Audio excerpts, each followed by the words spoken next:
All right. All right, looks like people are starting to trickle in. Hello from Chiba. Ohayo, haro, konnichiwa, konnichiwa, konbanwa. Hello, everyone. I think I'll wait a couple minutes before I kind of start the first topic that I was going to try and cover today.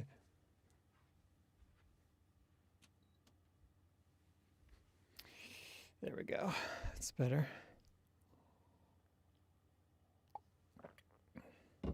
Hello from Osaka. Hello from Kobe. It's funny. I'm going to be talking a little bit about pitch accent and pronunciation today, but the pitch accent and the pitch accent primarily used in Osaka is kind of fundamentally different, Kobe as well, than standard Japanese. So it's kind of irrelevant for the people that are living there, but hopefully it'll be useful for most people. 待ってました。どうぞよろしくお願いします。よろしくご指導ご鞭撻お願い申し上げます。Hello from Seattle. Hello. I'm from Seattle. I thought I was going to go to sleep, but I guess not. Okay.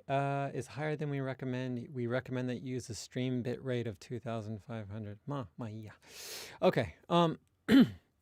So I think there's maybe a fair amount of people here at this point, so maybe we can just get started. One of the first things that I wanted to, what standard Japanese Tohokuben? No. One of the first things that I wanted to talk about today, and I wanted to try and do this in a live setting, because I think that for many people, being able to ask questions as I'm explaining things, that'll be much more beneficial for some people. So, and I teach all of this on my Patreon as well, but again, I can clarify things here live. So I thought it'd be kind of a fun new thing to do. But the topic today is pitch accent in verbs.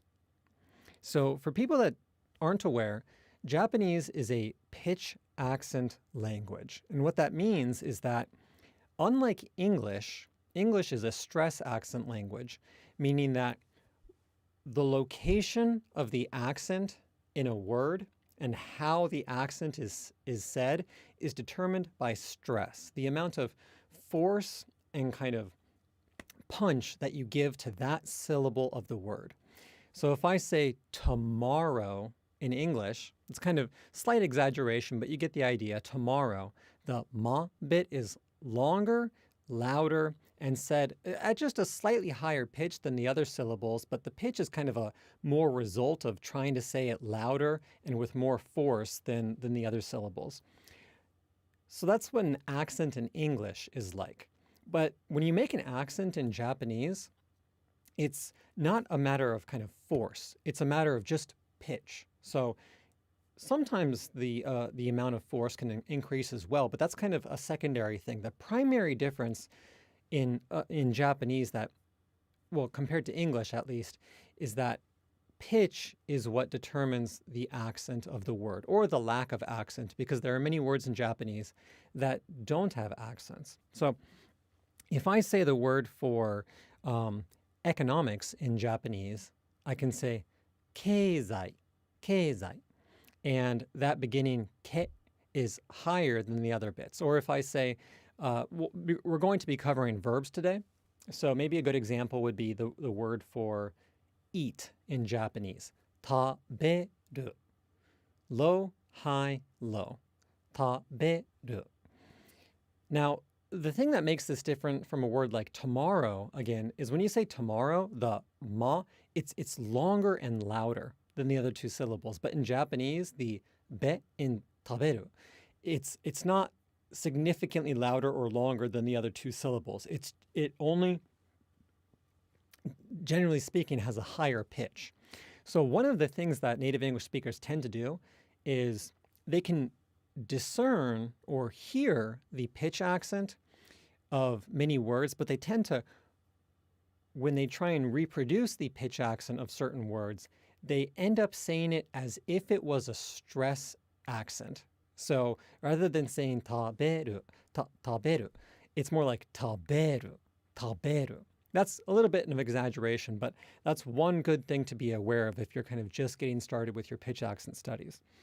But the real kind of important thing that I wanted to cover today is that, and this was kind of a game changer for me when I learned it, is that if you're a native English speaker, or if you are a native speaker of a language that is a stress accent language, so I believe that Spanish is also a stress accent language. I'm not sure about French, but I believe that German is also a stress accent language. But the thing is, if you come from a stress accent language background, you can pick up on certain pitch accent patterns in Japanese, but not all pitch accent patterns in Japanese.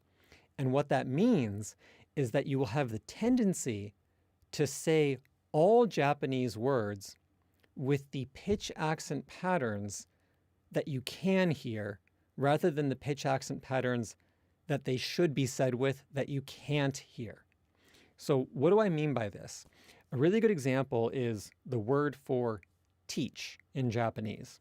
Now, we just talked about the word for eat in Japanese, right? And we said that it's low, high, low. Low, high, low. Taberu.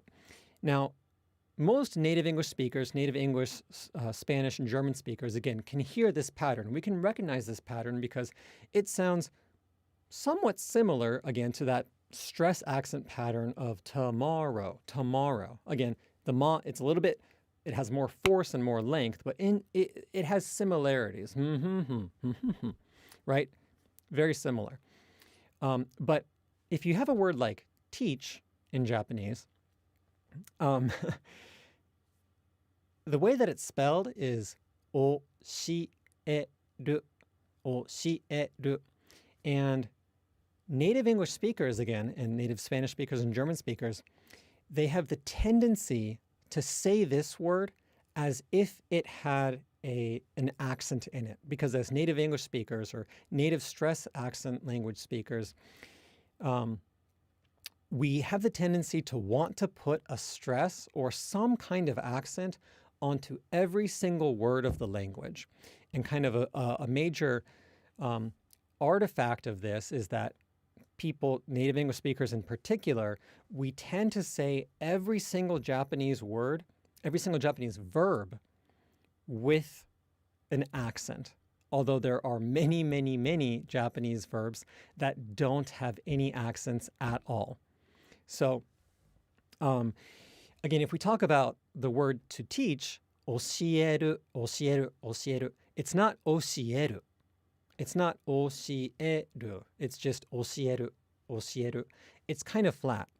And this is actually why many Japanese teachers will say Japanese is flat. It's not because all Japanese words don't have accents, because many, many Japanese words do have accents. It's that many native Japanese teachers and many non-native Japanese teachers as well don't have a good framework for explaining Japanese pitch accent to their students, and they want their students to stop using the kind of real forceful and stress accent patterns from their own native languages in Japanese. So they use this kind of blanket statement, which is, again, speak in a flatter way. Japanese is flat.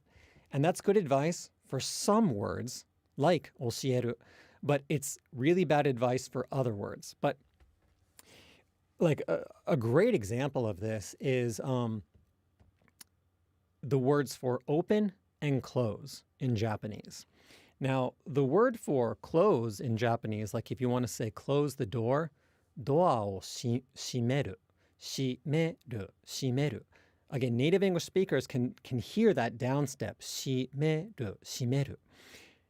And because we can hear that, we assume that kind of the counterpart to that verb, so open, I'm just going to spell it out without the pitch accent pattern, akeru.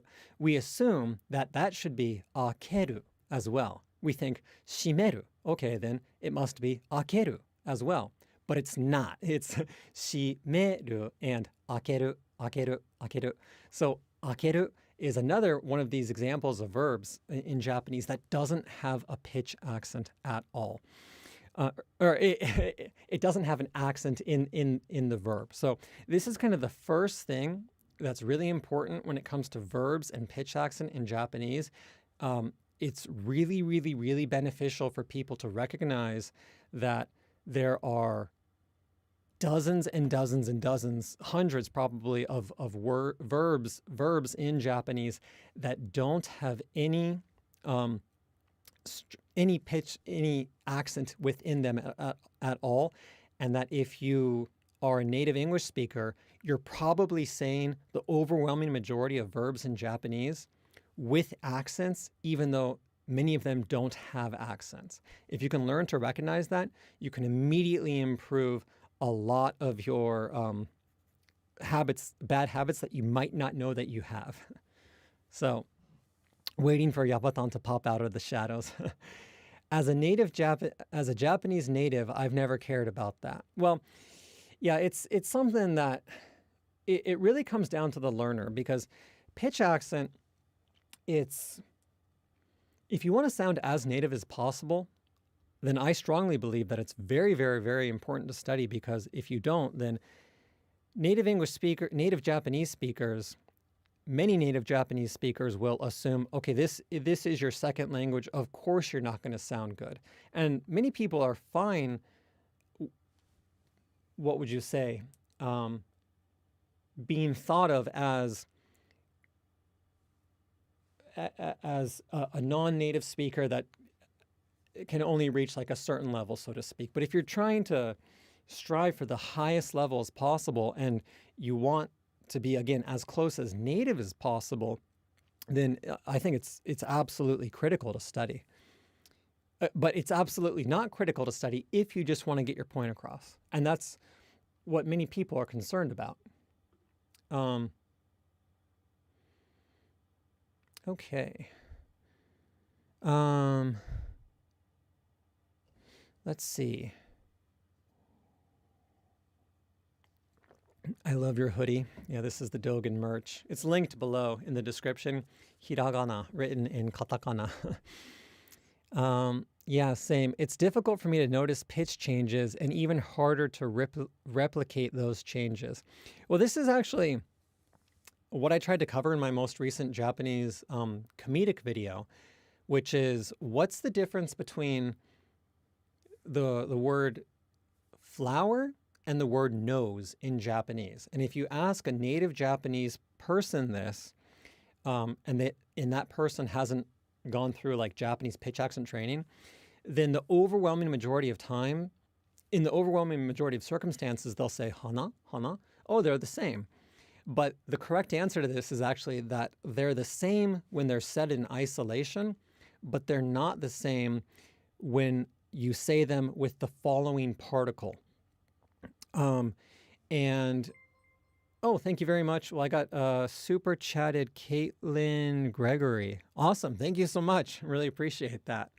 So the thing is, if you just say nose and flower in isolation, they are the same. They're both hana, hana, hana. But then if you say them with the following particle, they're completely different. Nose is hanaga, where flower is hanaga. And all Japanese native speakers do this unconsciously. And it's one of like the major things that will kind of trip up native Japanese speakers when they're listening to a foreigner's Japanese, because if you say, like if you're describing a flower and you say hana ga kirei desu ne, then it sounds like you're saying that's a beautiful nose. And there are many circumstances in which context is the only thing. Haburamu super chat again. Thank you very much. Really appreciate it. 初リアタイ記念ありがとうございます Thank you. I assume it's like break and break. Context matters. Well, yes and no. And what I mean by that is that break and break, the ones that Proto Streak just wrote up there, those are pronounced the exact same, regardless of the surrounding words. Break and break, right?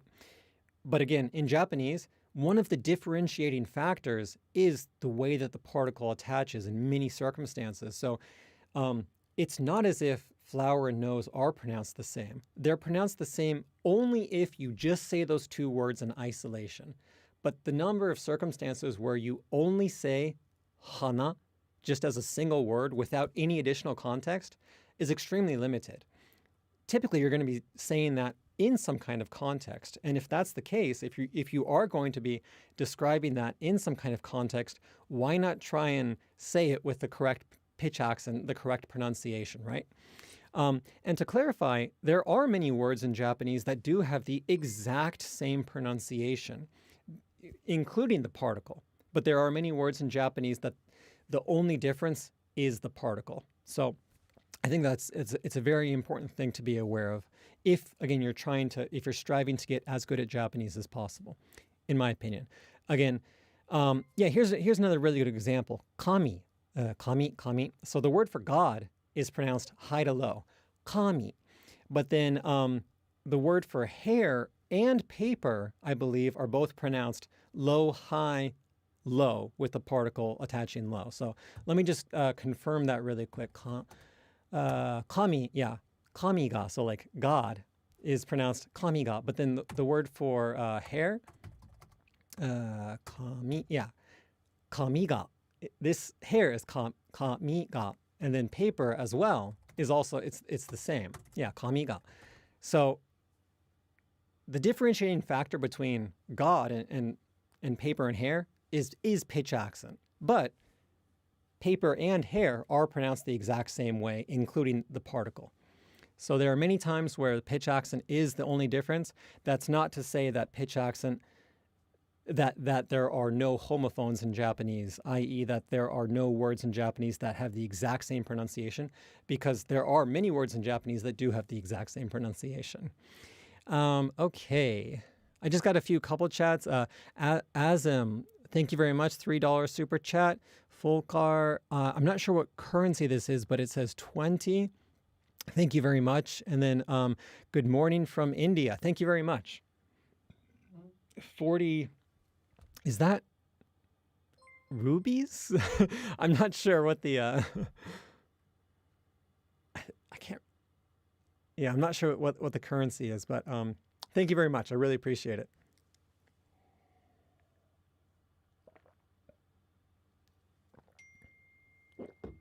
Yeah, rupees, okay.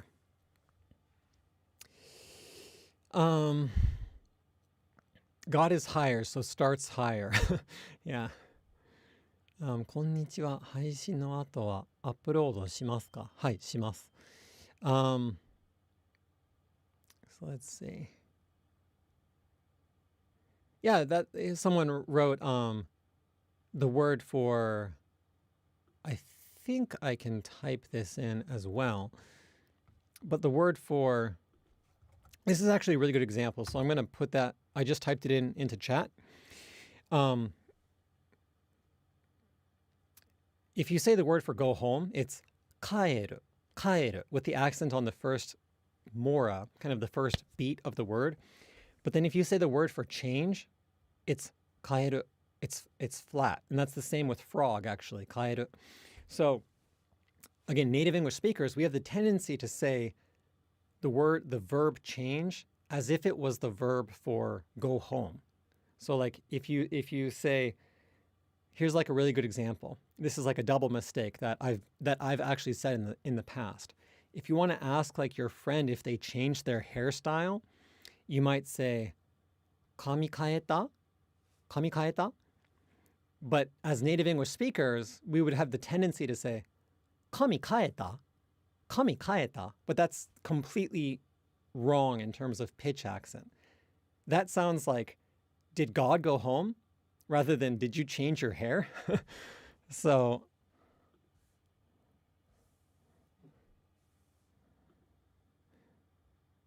yeah, I think that's a good example.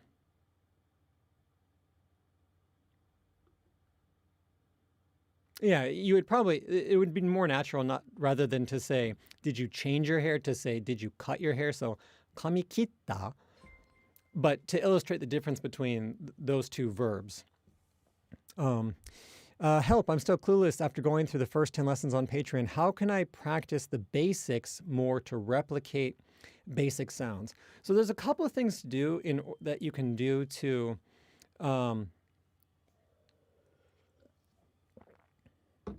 improve your pitch accent awareness and also your ability to naturally reproduce the 4 Japanese pitch accent patterns. Can you say the correct pronunciation again, please? Yeah, so, well, it depends on, I gave a couple of example sentences there, but the incorrect pronunciation would be kami kita, or not kita, kami kaeta. That's, did God go home? Kami kaeta. I've said that before to a friend, whereas the correct pronunciation, it would be closer to kami kaeta, kami kaeta. So neither of those verbs, neither of those words, if you take out the particle that follows kami, they're both flat then. If you put in the particle, there would be an accent on hair. It would be more like kami o kaeta, kami o kaeta. But I think in typical speech, you would take out the particle. So it would be more like, again, kami kaeta or kami kitta. If you say kitta, that verb does have a down step at the beginning. So that's something to be aware of. But in order to, again, to improve your pitch accent awareness, one really good thing that you can do is, first of all, just listen to as much Japanese as possible after learning the basics of Japanese pitch accent. And the question is, okay, well then how do I learn about the basics of Japanese pitch accent? I have I think it's like a 20-minute video that's public. It's live on YouTube, and I think it's titled like Japanese Pitch Accent 101. And in that video, I explained the 4 basic Japanese pitch accent patterns in detail. And I gave a bunch of example words with super high quality native recordings. Now, if you watch that video a few times and get to a point where you understand the things that I'm saying, and then spend like 2 or 3 months listening, trying to pick up on those 4 different patterns as you listen to Japanese speech, it'll fundamentally change the way that you hear Japanese. And that alone will also start to change the way that you then speak Japanese gradually over time. But the important thing is first to get that awareness. And then once that gets to a decent point, then what you can do is you can start recording yourself as well. So at first you got to be able to identify the patterns and pick them out in native speech. And then once you get to a point where you can do that, then maybe 3 months down the road, I like to recommend more like at least 6 months of after a lot of constant Japanese immersion. But at that point, then what you can do is, if you've never tried recording yourself before, try recording yourself now that you have this pitch accent awareness. Because if you do this, the first time that you do it, I can almost guarantee that you'll be like, wait a second, I'm saying like these words wrong, even though I thought that I was saying them right. There are so many instances in which I thought I was saying one word with one pitch accent pattern, but I was actually saying it with another pattern. And I had to actually hear myself saying it in a recording before I could recognize the fact that I was saying it wrong. But if you just take that step of actually trying to record yourself, you'll pick up on it, like almost certainly. This happens every single time I record a Japanese comedic video. Every single time I do it, when I'm recording it, well, oftentimes I know I say it wrong, but I at least, whenever I record a video, I always say each line in a way that I think is decent at least one time. But then when I get to the editing process, there's oftentimes, usually at least one time each video where I'm like, I thought that I was saying that line right, but it's actually a little bit wrong. It's not always a pitch accent thing, but there's usually at least something. And if you never record yourself, you're doing yourself a disservice, because there's a lot you can do with your own Japanese once you have the pitch accent and pronunciation awareness, if you just try and apply it. So there was a big super chat. Thank you. I'm not sure how to read Akitaki. Oops. Or Ryu. Aki-ryu, sorry.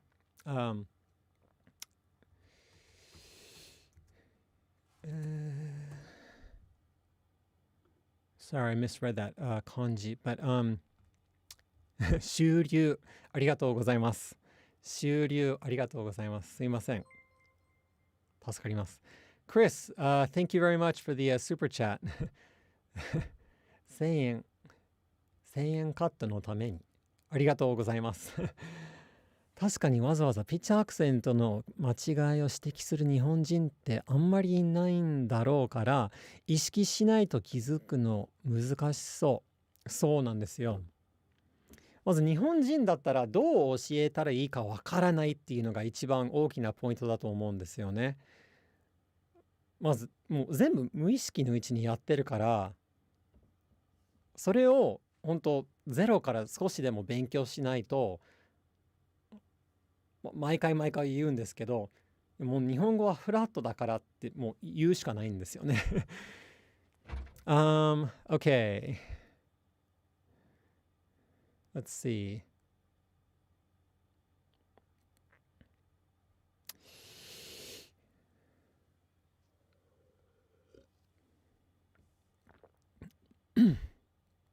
Ishiki.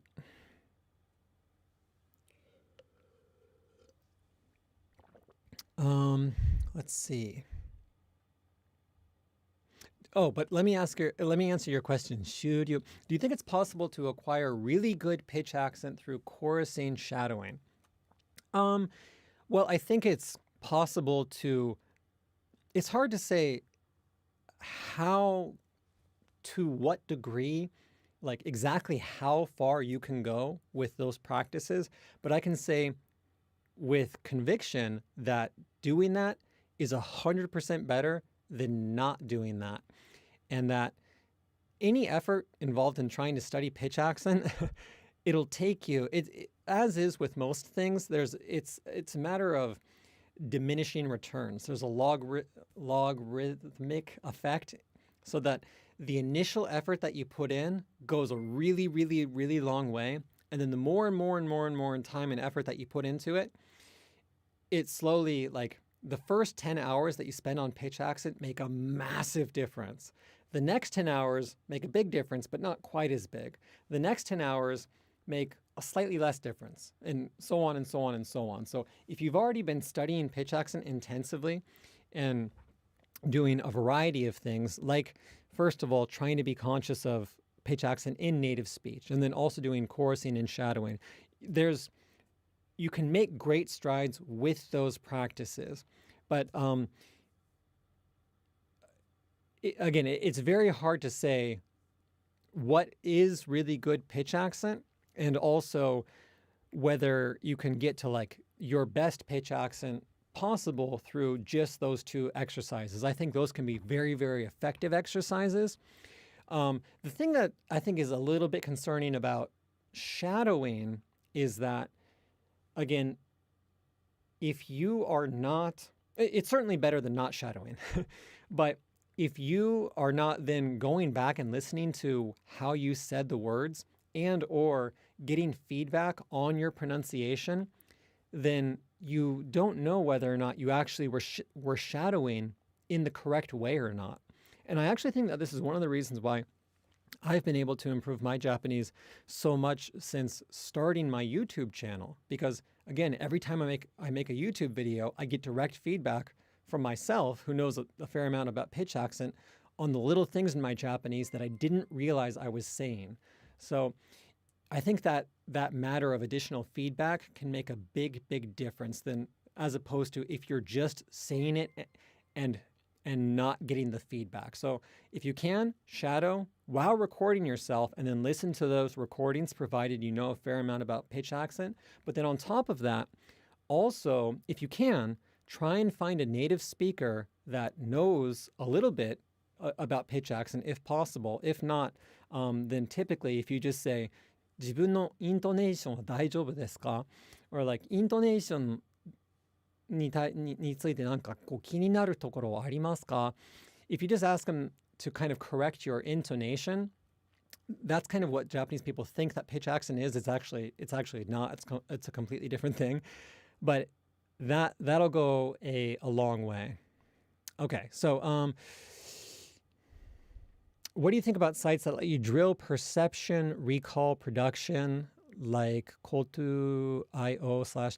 I haven't used this service, but I'm all for using as many tools as possible to try and attain your goals. So like, I'm a big fan of using Anki flashcards that show minimal pairs. For those that don't know, a minimal pair is a word, is two words that have the exact same pronunciation except for one thing.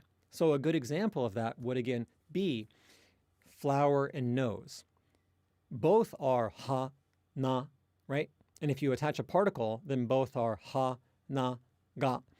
But they don't have identical pronunciation because they have different pitch accent patterns. So one, again, nose is hanaga, but then flower is hanaga. And if you use like minimal pair pitch accent Anki flashcards, that's a really good way of improving your, what would you say, ability to discern the correct pitch accent pattern. So on my Patreon, I've got a Patreon course that's linked in the description below that I've got a ton of videos on this topic, but then also in my series, there are a couple of pitch accent Anki decks, some that are just decks that just show the pitch accent of common words, but then there are a couple of minimal pair pitch accent decks, I believe as well, that, again, it's two words that are identical except for the pitch accent pattern is different, and then you have to listen to them and choose the correct pitch accent pattern based on what you hear. So I think that can be a very good tool. 旦那様、教えてくれてありがとう。お願い申し上げます。これ何でしょ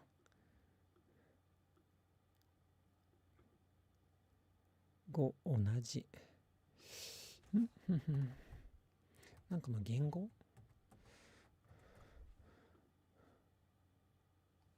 ？Okay. Let's see. ピッチアクセントはほぼ聞き取れないし発音できない。一生無理。Oops. Are there any pitch accent to use in our not so... Sorry, my desk is like freaking out right now. Give me a second.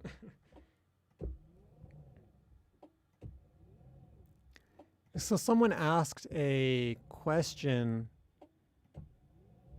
So Hanada or Hanada and Hanada, are they pronounced the same? No, they're not pronounced the same. So again, flower is pronounced Hanada, whereas nose is pronounced Hanada.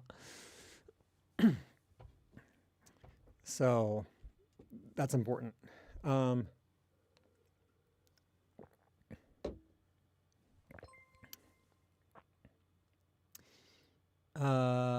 Let's see.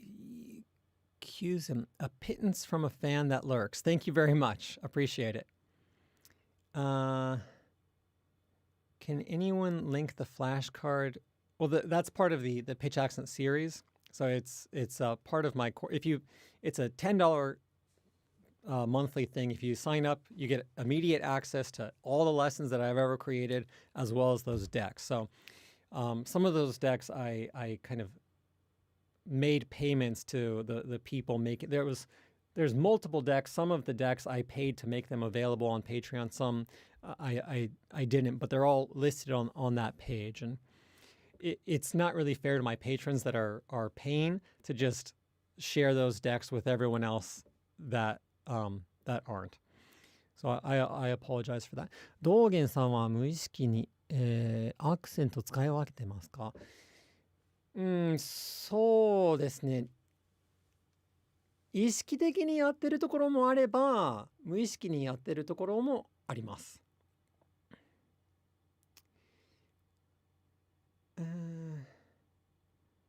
動詞にのんをつけたらピッチが変わるんですか？動詞が一番難しいんですよね。動詞が動詞自体が変わるじゃないですか。例えば、食べるの過去形って食べたじゃなくて食べたじゃないですか。だから動詞にのんをつけたらピッチが変わるんですかっていう質問は簡単に答えられない動詞自体が変わりますので、so let's see. Then there are cases with hashi, and where I think the pitch accent is inverted in Osaka. Yeah, so the thing, this is a really good point. There are a lot of dialects in Japanese that have fundamentally different pitch accent patterns than standard Japanese. And so people ask, well, what should I do if I'm like living in Osaka, or like if the pitch accent pattern is different depending on the region, then isn't it kind of pointless to study Japanese pitch accent?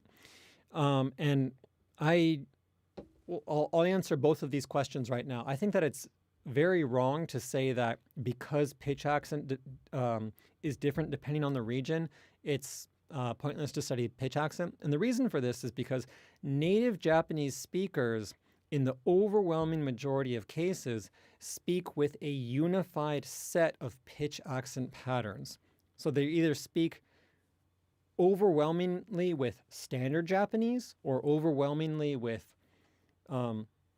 Kansai-ben, like Western sounding, Western dialect Japanese, or like Kyushu sounding Japanese, like where I live, or like Northern dialect Japanese. It's not as if they're suddenly like switching from one dialect to the other. That's like saying that, well, it's stupid, it's pointless to study English pronunciation or English stress accent because some words are said differently in British English. And that it's very easy to illustrate this point because I speak with standard English. Now, if I suddenly started speaking like this, trying to do like a British accent, and then went immediately back into normal English, and then went back into British English, it would be weird, right? It's not unified. And so if you've never studied pitch accent and say, well, Osaka says this word like this, but, standard Japanese is like this, so I can just kind of jump all over the place, that's actually kind of what you might sound like. Your Japanese might sound super fragmented.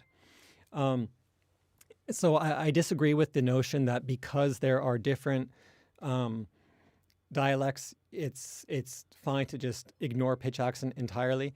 But then for the people that are already like living in Osaka and or have been living there for a very long time, or plan on going there in the very near future for like study abroad or something like that, the advice that I generally give is if you're yet to go to one of these places and know that you will only be there for a limited amount of time, then it's probably still good to study pitch accent. That said, if you've been living in like Osaka for a long time, and the overwhelming majority of the Japanese that you hear is Osaka Ben, and you've never studied pitch accent, then probably it would be a waste of time to study standard Japanese pitch accent. That would be like saying, well, I've been living in uh, Britain for 10 years and I've been surrounded by British English and hearing nothing but British English for the past 10 years. Should I start studying like American English stress accent? Probably not the most effective use of your time, especially if you're going to continue to be there in the future. Um, but if you're only going to be there for a limited amount of time and then plan on probably going to a different region after that, then I do think that it is definitely worth it to study Japanese, especially if Japanese pitch accent, especially if you want to sound as native as possible. Okay, so here's a good question. Is devoicing the same as not saying the sound? No, it is not. And what I mean by that is, for those that don't know, there are many, many Japanese words that they have the vowel E or U in them. And when that vowel is surrounded by certain sounds, you actually you don't fully articulate the vowel. So the example that I always give is, if you say the word for "do you want to go" in Japanese, if you say it super slowly and super deliberately, it's I ku ka, I ku ka, I ku ka. But then if you say it at normal speed, that ku in the middle, you don't say it as ku, k, u. You say it as k, k. But the important thing, so you're devoicing the u. You're saying the u, but you're not engaging your vocal cords as you say it. Now, this is different than saying that it's not. When you do this, however, it's not as if you're not saying the sound at all. And what I mean by that is, if you take the phrase ikuka, and then you take the made up phrase ikika, in both ikika, and ikuka, the vowel in ki and the vowel in ku both get devoiced. But despite them being devoiced, you can still hear that those words are pronounced differently, right? Ikika, ikuka. So it's not as if you're not saying the vowel at all. There's still traces of it. You're just not engaging your vocal cords as you're saying it. So you still put your mouth in like the same position that it would be for the vowel. Again, you're just not engaging your vocal cords. So hopefully that answers your question. Well,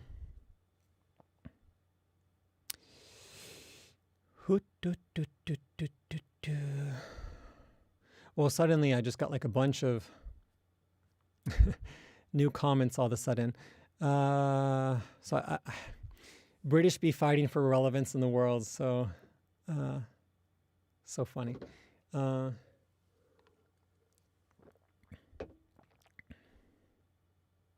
Let's see. I do that and I didn't even realize. For me, it's kind of like you are saying ku lazily. Yeah. It's I talk about this in my devoicing video as well, actually, but the same kind of thing happens in English, and we do this in English unconsciously. So like if I say the word for baby bears in English, the way that I spell that word, I'll type this out in chat. It's C-U-B-S. And then if the word for, I'll type these back to back. So I just typed out cubs and cups in chat, right? Now the thing is, both of these words, they end with the letter S, right? S. S, we think of as native English speakers as being pronounced as S.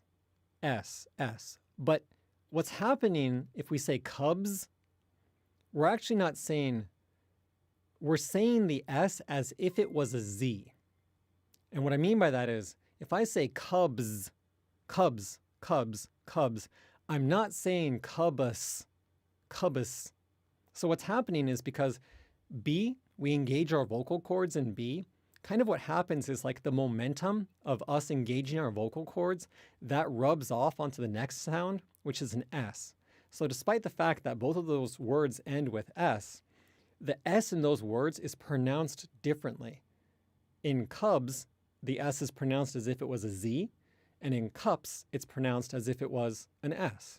So it's kind of the same basic idea when it comes to Japanese pitch accent. There are many instances in which it's just kind of easier to not engage your vocal cords or to engage your vocal cords depending on the surrounding sounds. And I never realized that distinction. That's so interesting. Yeah, exactly. So there are so many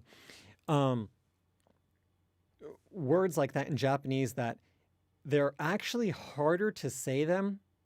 It's very difficult to say them if you don't know about devoicing. So like, again, the example, and this, I talk about this in detail in another free video called Devoicing in Japanese. If you just Google, YouTube search Devoicing in Japanese Dogen,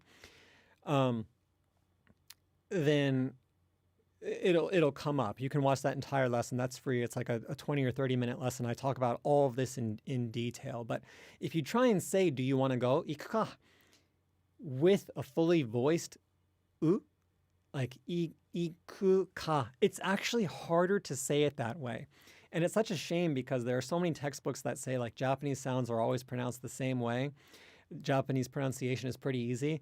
And because people kind of get this in their mind at like an unconscious level, there are so many words that they end up having difficulty saying because they're trying to follow that every sound is always said the same rule, when in fact there are many sounds in Japanese that change completely depending on the surrounding sounds. So like another really good example is like the sound. Like I just typed this in chat. This can be pronounced 7 different ways in Japanese. And if you always pronounce it as like an N with your tongue against the back of your upper front teeth, that's wrong. It's pronounced like that sometimes, but not most of the time. So, well, it really depends on what words you're saying, but it has 7 pronunciations. So someone asked, I got a couple chats. Hey, thank you about the important, you talk a lot about the importance of pitch accents, but how important is mouth movement? I heard we struggle with Japanese pronunciation because certain muscles in our mouth are underdeveloped. I actually don't think that Japanese pronunciation, first let me preface this by saying that my Japanese pronunciation and pitch accent are not perfect by any means. I know a lot about the subject, but there are many people who speak with better pronunciation and pitch accent than me. Now that said, I think that pitch accent is quite difficult, probably because no one ever talks about it. So it's hard to learn unless you read one of like a resource like this or take like my Patreon course, which is again linked in the description below. But I think when it comes to Japanese pronunciation, it's relatively easy in terms of like where you put your tongue, your jaw position and stuff like that, compared to a language like English. That said, I still think that there's a ton of things that if you learn up front when you're starting to get started with your Japanese studies, that will make a major difference. And devoicing is one of them. If you learn about devoicing up front, that'll make a massive difference. Again, it'll make certain words easier to say. So pitch accent, I think, is much harder than Japanese pronunciation, but I still think that the overwhelming majority of people would benefit from studying pronunciation as well.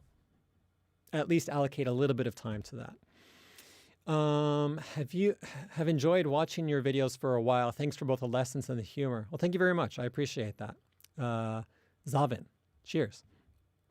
Okay, there was a couple more. I feel the stress accent for words changed over time. Tokyo 15 nen. On another topic, it was easier for me to just copy the way natives speak in order to pick up how pitch accents can change when verbs are conjugated. Yeah, there are some people, especially non-native English speakers, that kind of pitch accent can just come to them pretty naturally. But especially for stress accent speakers, learning about at least the fundamentals of Japanese pitch accent before you start your Japanese studies, that'll make a massive, massive difference. And I can speak with conviction about this because I studied Japanese pretty intensively for about 3 years before I learned about pitch accent at all.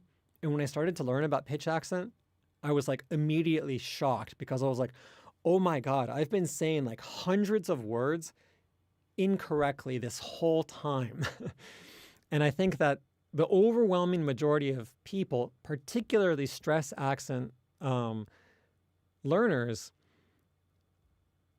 unconsciously and wrongly assume that they're saying everything the right way when that's almost always not the case. So just my 2 cents. But like Norwegian is also, I believe, a pitch accent language. So a lot of like Norwegian speakers have a much easier time naturally reproducing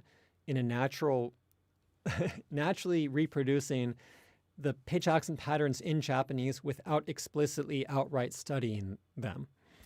So it really depends on your own native language, how good your ears are, etc. So.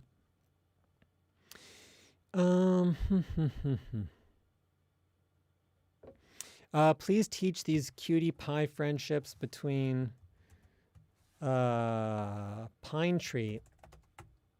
I'll have to look that one up. I don't know that off the top of my head. Matsu. Okay, so these are actually pronounced the exact same. So pine tree in Japanese, matsu, and also the verb for to wait, matsu. They're the same. So those are the same. Here's a really fun, kind of cool example that this also like boggles the mind of a lot of like Japanese native speakers. The particle. This is a fun thing to ask Japanese native speakers. The particle no can actually change the pitch accent pattern of the preceding word in some circumstances. So what I mean by that is if you say the word for Japan in Japanese, you say Nihon.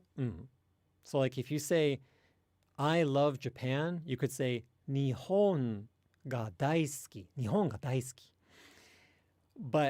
And there's like a distinct low, high, low within the word Nihon, right? Nihon ga daisuki.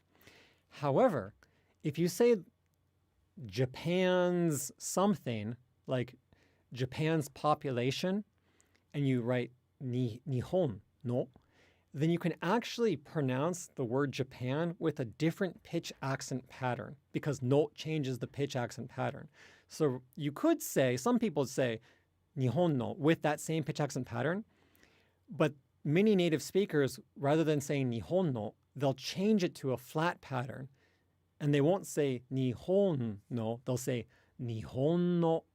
So Nihon no jinko rather than Nihon no jinko. Both are kind of acceptable, but it's interesting to know that no can change the pitch accent pattern of the preceding word. Let's see. Difference between ts and z. That's a good question as well. Here's a really cool kind of fun fact that this is also something that I cover in my Patreon series, but I break down in detail the pitch accent at a beginner, intermediate, and advanced level, and I like to think that I do it decently, but then I also break down the pronunciation of all the sounds in Japanese. So all of the sounds for like, the a, I, U, E, O, ka, ki, ku, ke, ko, et cetera, et cetera. And when it comes to the Z sounds in Japanese, a lot of people think that they're identical to the English Z sounds. But again, we can, it's fun if we kind of look at some English examples and notice how the Z sounds in English can change as well. So if I say the word for zebra in Japanese, or in English, zebra, zebra. The way the Z at the beginning of that word, it's called a fricative. And what that means is that we make like kind of a small passage in our mouth and we continue to exhale as we're saying that sound. It's kind of like an S, right? S, z, z. It's different from like a T or a D or like a K. With those sounds, it's like T, D, K. Those are called stops. And when you say those sounds, you can only say them quickly, like instantly, because you actually block the outgoing air. But if you say a Z at the beginning of a word in English, like in zebra, you can continually exhale the air. Again, like zebra, zebra. Yeah, but this is the thing. Someone said, like when you say pizza. But when you say pizza, the Z in pizza, it's an affricate. And what that means is you actually stop the outgoing air for a second. We don't say pizza. We say pizza, right? Pizza. It's not sounds like pizza. So the kind of the opposite thing is true in Japanese. So in English, at the beginning of a word, a Z is kind of continual, I believe. So again, like zebra, zebra, zebra. But then in some circumstances, in the middle of a word, it becomes like a stop kind of. It's an affricate, pizza, pizza. Whereas in Japanese, it's the opposite. At the beginning of a Japanese word, if a Japanese word begins with Z and there's no preceding sound, you actually say it kind of like the Z in pizza. So if I say the word for unfortunate, like zannen, if you listen carefully to a Japanese person say that, they won't say like zannen. They'll say zannen. And they'll start saying that word with their tongue actually touching their prepalatal area. So touching part of the roof of their mouth. It's not like this continual thing, like the Z in zebra. It's like again the Z in pizza. Tongue position is slightly different, but more or less the same. So the Japanese Z has two pronunciations as well that change depending on the surrounding sounds. So like if you say the word for like zen, if you say zen in English, you say zen, zen. It's like this continual thing, right? But if you say it in Japanese, it's not zen, it's zen, zen. With your, again, you start with your tongue, zen. It's a minor difference, and it's not like it's not as big of a difference as like a pitch accent difference, but if you listen carefully for it, you'll hear it, and it's super interesting.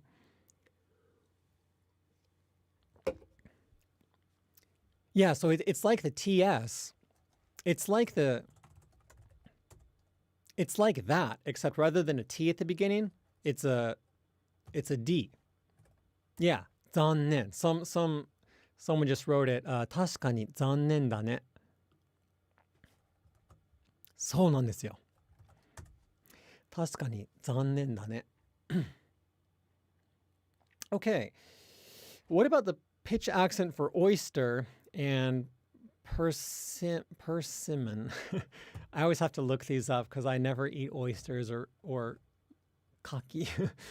Let me look those up real quick for you. So oyster is kaki. Whereas persimmon is kaki, it seems. Yeah. Okay. Yeah, so the Japanese Z is more like Z.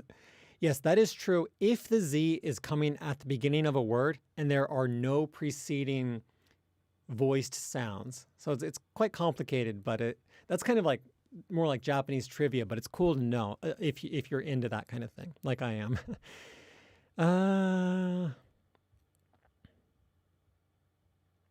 つの発音が難しいみたいな話はよく聞く気がするけど、実際に難しいんですかね。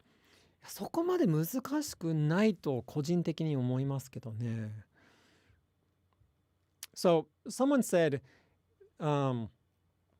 they said in Japanese, the comment was, I often hear that the ts sound in Japanese is harder for native English speakers than it is that this is kind of a hard sound for non-Japanese speakers. I don't think that that's particularly true. But another interesting distinction is that one reasons that it might be difficult for some speakers is because the tongue position in all the Japanese T sounds is different from the tongue position in the English T sounds. And to kind of break things down in detail, hey, Korekara podcast. Hey, Dogen, as always, really appreciate that you came on our podcast. It was a super fun time. Got a quick question for you. Would you rather be fluent with a bad pitch accent or barely fluent with pitch accent? That's a really good question. If I had to choose between the two, I would say I would rather be fluent with bad pitch accent, because if you can't get your point across at all, then it's kind of pointless to study the language at all, I would argue. But the good thing is that you don't have to choose. You can have good Japanese and also have good pitch accent if it's something that you choose to study. But thanks for the donation. And yeah, I loved being on your podcast. It was a lot of fun. What I was going to say is the Japanese T sounds are different from the English T sounds. So if you say the word for, let's see, table in English, table, table, you should notice that the tip of your tongue touches the back of your alveolar ridge. So kind of like that kind of bump just behind your upper front teeth. That's where the tip of your tongue touches, right? Table. Now, in the Japanese tongue, or in the Japanese T, the tip of your tongue actually touches the back of your upper front teeth. And that's why if you look at a Japanese person's mouth, when they're saying the T sounds, you can often see their tongue kind of like slightly, you can see their tongue more. So like if you say kojin teki, like personally, the word for personally in Japanese is kojin teki. And if you look at the tongue position for the teki, you can often see like the tongue a bit more forward in the mouth as compared to the English T. So the English T is just slightly further back, and the Japanese T is just slightly more forward. And also another really big point that someone just mentioned is aspiration. Japanese has a less aspiration than English. So if I say, well, depending on the words, but basically when you say words in Japanese that begin with KTP, and like CH, you'll exhale less. So like if I say the name Tanaka, or what would be a better example with like maybe raccoon would be good. ちょっと待って. I want to make, okay. Tanuki. If I say the word for tanuki in Japanese, it's not tanuki. Like if I actually, this is like, you remember that meme that went around when Corona started to get crazy, and it was like the Japanese lady, and she was like, yeah, this is the pen thing. And she was like, this is a pen. So the thing is, this is actually slightly true. Like, I think it's ridiculous that to cite this as a reason that COVID initially didn't go crazy in Japan, but it is 100% true that Japanese has less aspiration than English. So like if I say kill in Japanese, or if I say kill in English, watch this. Watch how much the tissue moves in kill. Kill. Kill. Now, I'm not like saying it in like a super exaggerated way, right? I'm just saying kill. Kill. So it moves, right? Now, if I say skill, and so I put an S before that K, it actually changes the pronunciation of the K. So in English, if a K is preceded by an S, I believe I'm getting this right, the aspiration of that K goes down significantly. So if I say skill, you should notice that the tissue doesn't really move at all compared to kill. So I'll say them back to back. Skill, skill, skill, skill, skill, skill, skill, skill. So I'm saying it really loud, right? But it's not really moving, right? Skill, skill, skill, skill, skill. But then if I just switch to kill, then kill. It immediately moves, right? And that's because in kill, there's a lot of aspiration. We exhale a lot. Yeah, it is cool, right? You exhale a lot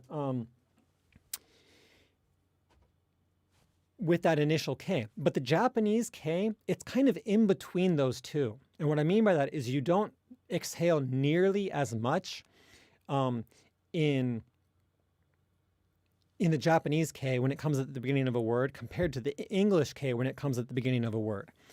So what would be like kiru, kiru, kiru, kiru, kiru, kiru, kiru, kiru, kiru. It moves a little bit, but not as much as kill, right? Kill. So it moves a lot, right? So the KTP sounds in Japanese, they move a lot less than, well, there's a lot less aspiration at the beginning of words in particular. So what I don't exhale while saying kill. Well, the thing is, if you're a native English speaker, if you're a native American English speaker, you should be able to replicate this kill skill thing unconsciously. Just get a tissue and try and say, again, kill versus skill, skill, skill, skill, skill. It's not moving at all, right? Skill, skill, skill. But then as soon as I switch back to kill again, kill, it moves a lot. So yeah, this is a pen. So it's actually true that a native Japanese speaker, if they say "kore wa pen desu," they'll exhale a lot less than if a native English speaker says, "This is a pen." But who knows if that actually contributes to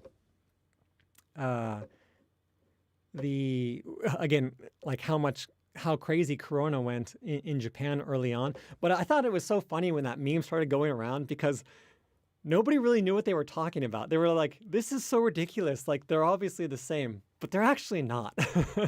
So it's pretty funny. But pen is pronounced the same in both languages. So it's actually not. So in Japanese, pen, you don't exhale nearly as much in Japanese in the P at the beginning of pen compared to in English. It makes for a good meme, though. Okay, so 道元くん、日本語はフラットです。Yeah, I've been talking to a tissue for a few minutes now, playing with languages. So a few people have commented on the Bloodborne back here.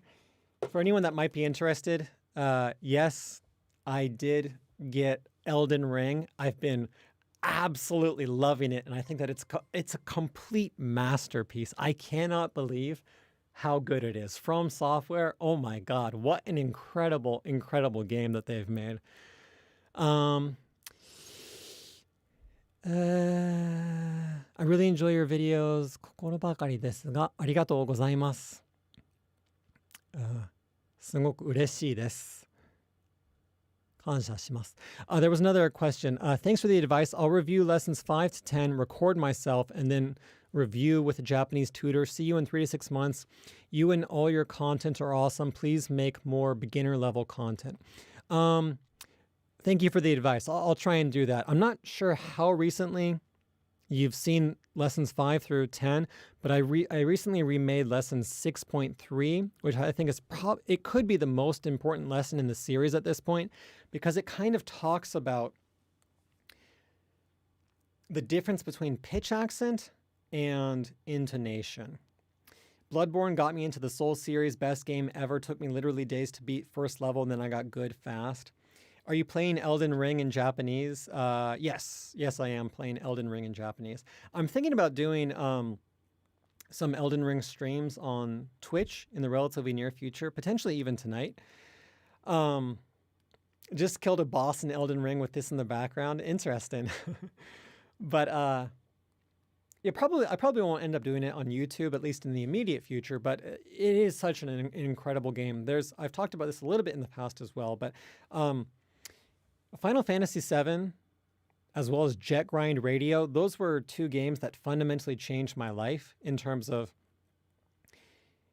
I think a lot of video games that I played besides those, it was kind of like a fun way to pass the time. But when I played Final Fantasy VII and also Jet Grind Radio, it felt like I was like engaging in like a really, really important like piece of art. And I took like a proper personality test analysis not too long ago. And it was interesting because it was like, you're really low in all these characteristics, but you're really high in this characteristic that deals with art and creativity. So because of your personality, you're probably the kind of person that gets really, really, really passionate about music, movies, books, and other kinds of art. And I was like, yes, that's me. That's me. I'm not like a big, real like super social person, which is kind of a contradictory thing to say as I'm doing like this live stream with like 800 people watching. But I like to kind of be alone. I'm much more of an introvert than I am an outrovert is probably the best way to describe things. But art is extremely, extremely important to me. Like that's why like when I was working full time at APU, I was like, I'm going to do YouTube just regardless. I don't know if I'm going to like make it or not in the immediate future, but I have to do this. I have to have an expression, a way to express myself in some kind of art, whether it's like these, stupid comedy videos or whatever it might be. It's that important to me. And so when I had a very profound experience when I was playing Final Fantasy VII and also the initial Jet Grind Radio. It was just like, did you say outrovert? I can't remember the proper shakouteki na hito. I can't remember what do you say in English? Outrovert. It's not outrovert. Extrovert. There you go. Thank you. Extrovert. Dogen です。よろしくお願いします。Outrovert をもう使いましょうよ、皆さん。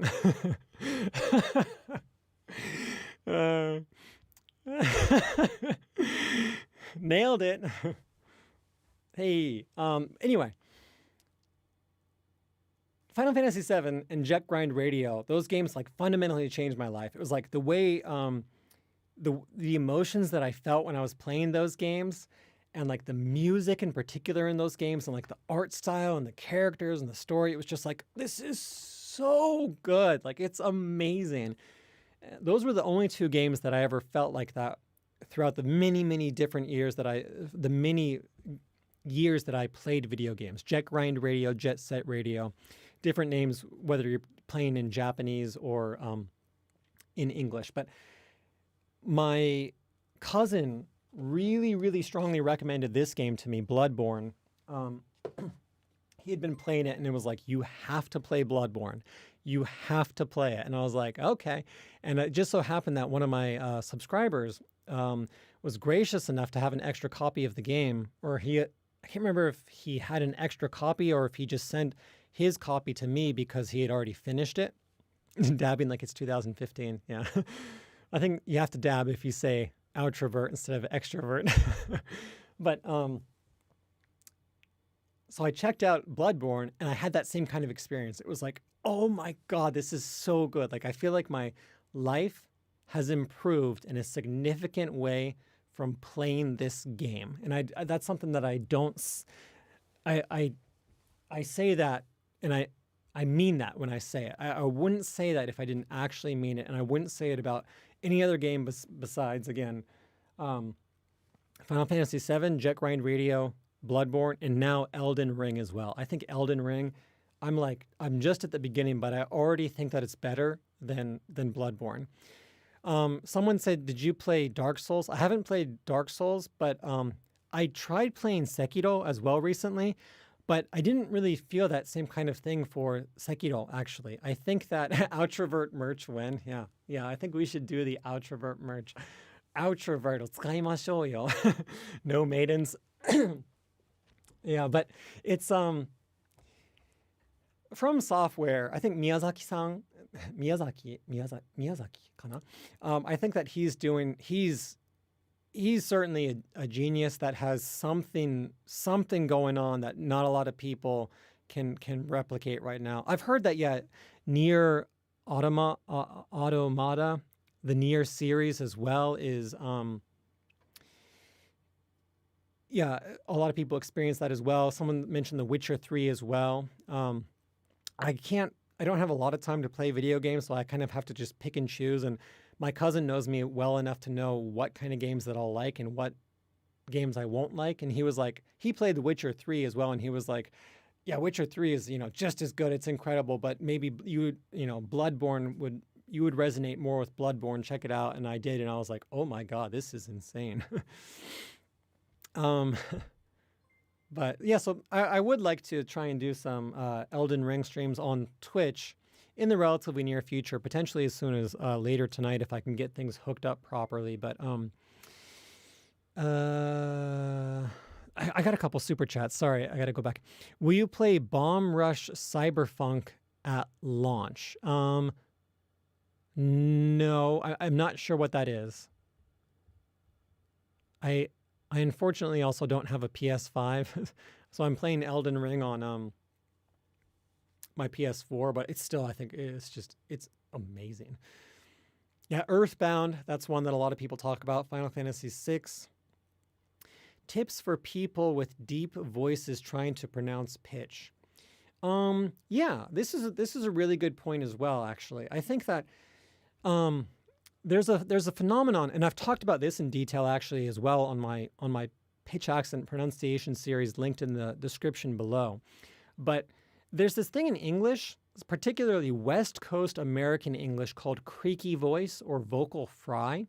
And what it is sotovert, gaivert, いいな、面白いな, in which when you kind of, as you're saying a word, the amount of air that you're exhaling, it becomes less and less over the speed at which you're exhaling throughout the word gets slower and slower throughout the word. And as a result of this, like if I'm exhaling continually, like, then what's happening is there's a lot of air going through my vocal cords and they're vibrating, but they're not touching. Like there's enough air to go through constantly that the vocal cords themselves don't touch, right? Ha, ah. But if you slow down enough the amount of air that you exhale, then your vocal cords actually start to actually touch. And it makes like this creaky voice vocal fry sound. And to replicate this, it sounds like ah. That's like that kind of valley girl thing, like this. And this in phonology, like the linguistics term is again creaky voice. And creaky voice is much more common in English than it is in Japanese. And one of the reasons for this is because Japanese, and this is a generalization, but I think that it's generally true, is that native Japanese speakers, when they're speaking Japanese, tend to exhale air more at a more constant frequency, at a more constant pace than in English. In my experience, native English speakers, we tend to exhale a fair amount at the beginning and then kind of drop off quickly at the end of a statement. And that's why, again, like at the end of words, Creaky voice does not sound like a technical term. It is. Creaky voice and vocal fry. But in English, we tend to slow down at the end of words, especially again, like West Coast English, that Valley Girl English, vocal fry.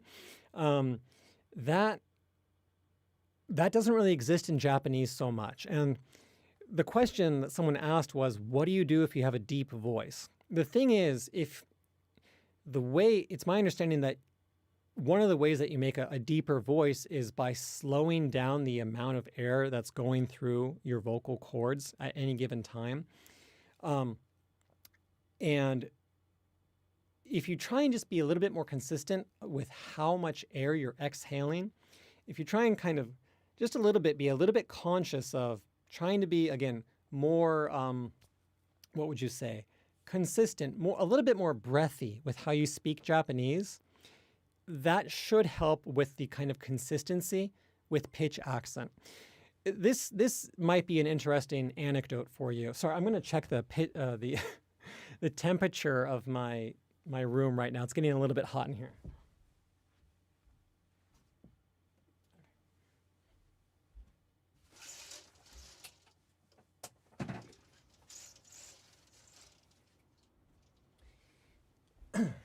Okay, so 確かに日本語って少しずつ息出して話してるわ。Yeah, so when I initially started to make my YouTube videos, as everyone knows, my YouTube videos in terms of like the structure are quite simple. It's just me in front of a couple books against a white background, and that never changes, right? And so I wanted to make, of course, the scripts as good as possible, but I thought maybe my videos would be a little bit more engaging if like I had like if there was a lot of character in my voice. And what I tried to do initially is I tried to artificially lower the pitch of my voice in my Japanese comedic videos very, very early on. You can see this if you watch some of my early videos on my YouTube channel. But if you go over, what happened is because I lowered the pitch of my voice, I started having a bunch of trouble with pitch accent patterns, because if you're speaking with a lower pitch and you're not exhaling so much air, it's difficult to, in my experience, hit the different pitch accent patterns that exist in Japanese constantly and accurately. Because again, in Japanese, native speakers tend to keep the amount of air, tend to exhale at a fairly regular pace, as opposed to English, which can kind of be all over the place. So it was almost like I was speaking with Japanese pronunciation and pitch accent, but only exhaling as much air and exhaling at the rate of a native English speaker would, and it made my Japanese really, really weird sounding. And I picked up on that a little bit later, and I think that I've been able to more or less fix that. But if you just try and be a little bit more, again, conscious of the amount of air that you exhale when you're speaking Japanese, if you just try and think about continuing to exhale through the end of the statement, if you try and do that, that should help. Okay, as Dogen mentioned, exhaling little by little when Japanese are spoken. Yes, okay. How do you order vocal fries at Burger King? Okay. 呼吸の仕方も学ばないと日本語っぽくならないんだ。まあ、呼吸の仕方っていうか、まあ、とにかくこう一定のペースで息を吐き出した方がいいんですよね。ペースじゃないけど。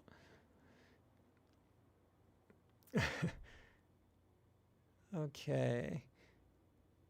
Why do words like 視力 have multiple pitch accents on online dictionaries? Well, there's a lot of reasons that many words have different pitch accent patterns. One reason, sorry, 視力.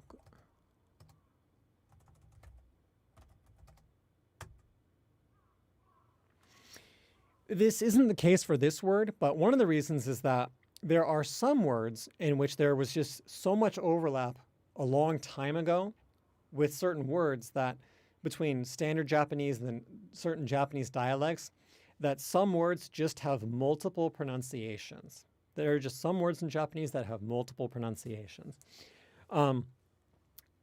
There aren't a lot, but there are some that they have multiple pronunciations, and it's just because of an overlap between dialects a long time ago. That said, there are many words in which multiple pronunciations occur because something weird is going on with regards to standard Japanese pitch accent and devoicing rules. And what I mean by that is, here's a good example. The word for reporter, like newspaper reporter in Japanese, is kisha. And I would say probably most people say it like that, like kisha. However, because the E in that sound can get devoiced, and I break this down in detail in my series as well, but if devoicing occurs where a downstep is supposed to occur, then oftentimes that's kind of a contradiction in itself, because if you're devoicing a sound, then that sound can't carry a pitch. It's not possible because you're not actually engaging your vocal cords. You're devoicing it. You're not engaging, again, your vocal cords. Thus, the sound can't carry a pitch. So to sort of kind of compensate for that, some native speakers, they'll say kisha instead. Because again, it's like two rules kind of contradict, so to speak. Pitch can't occur if devoicing is supposed to occur. So because of that, some native speakers will yes, this will be archived.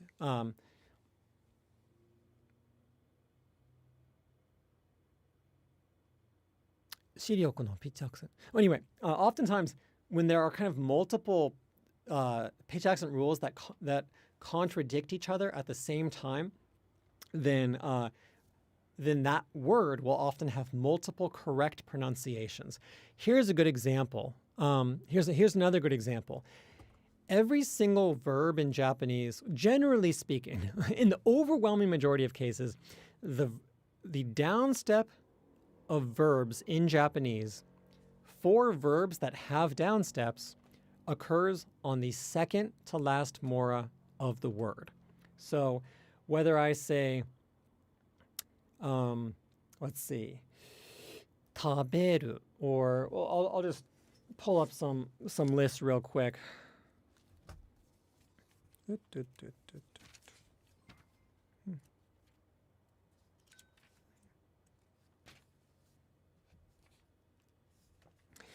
Yeah, so if I say nomu, or miru, or kuru, or futoru, taberu, ajiwau, etc., in the overwhelming erabu, in the overwhelming majority of cases, if the verb has a downstep, then that downstep will occur on the second to last mora of the word. So that's kind of a standard rule in Japanese. If a verb has a downstep, the downstep occurs on the second to last mora of the word. Now, yes, this is a pitch accent dictionary. Now that said, there's another rule in Japanese that says that a trailing vowel, so if there are two vowels in a row, the second vowel of that vowel pair can't have a downstep. Yeah, so kaeru. Someone wrote kaeru. And the reason that we say kaeru rather than kaeru is because kaeru is an exception to this, because ka, a, e.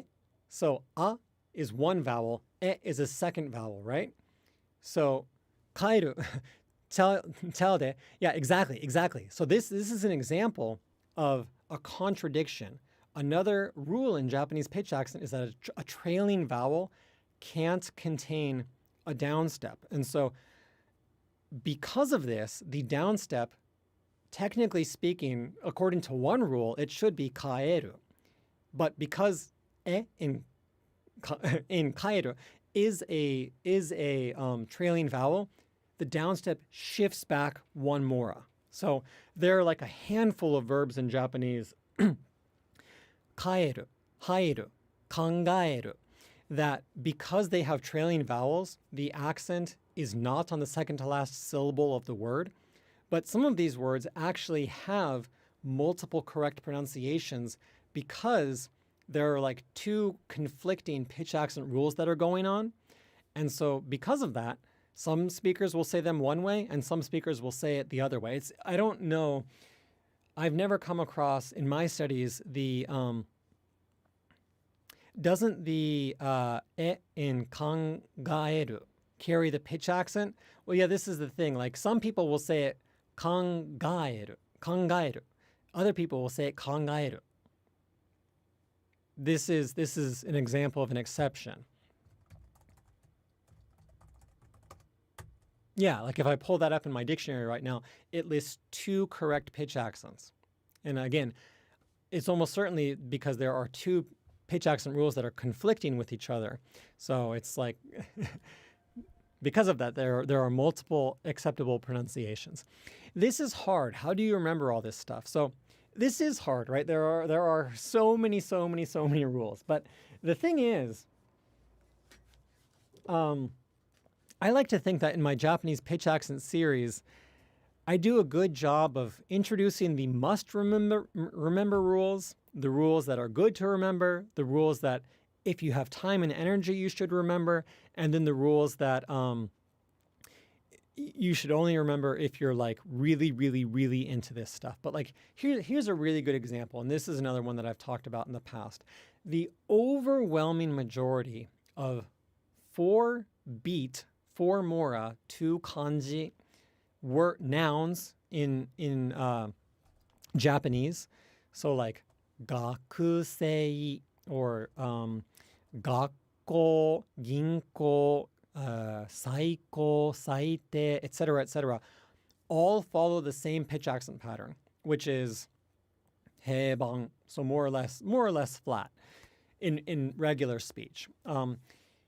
That's a rule that if you remember, it can immediately improve your spoken Japanese to a noticeable degree. It's like one simple rule. Okay, 4 mora, 2 kanji, nouns.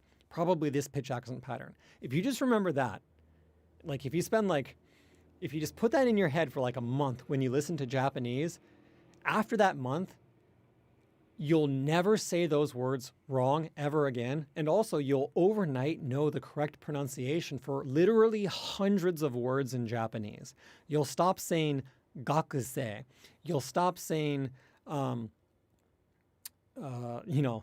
sensei. Well, sensei is an exception to that, but you'll stop saying things like gakko, ginko, saiko, saite, etc. So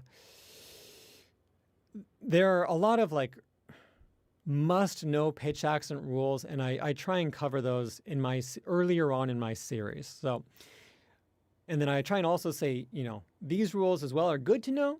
Try and like just put them in your head. You don't need to necessarily remember them, but if you become aware of them now, even if you end up forgetting exactly what that rule is later, that's still kind of better than never learning them at all. Okay. What online dictionary do you use for pitch accent? I use a variety. One is like the Suzuki-kun. If you Google this, Suzuki-kun, and then another is forvo.com.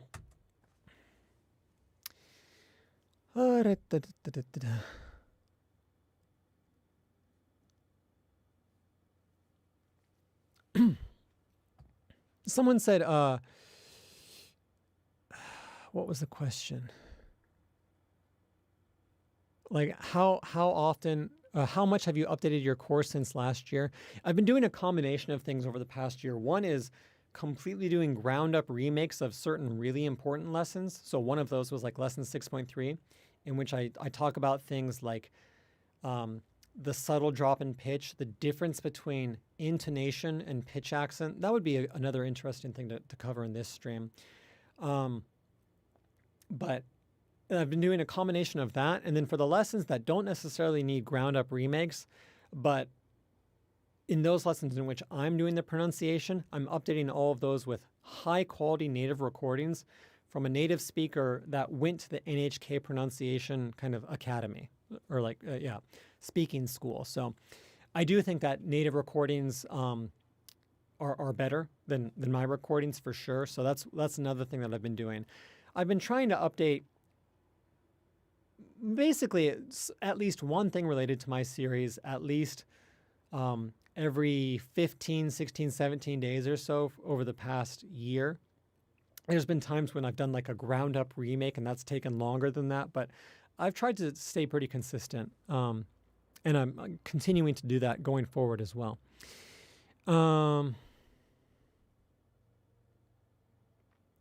Let's see.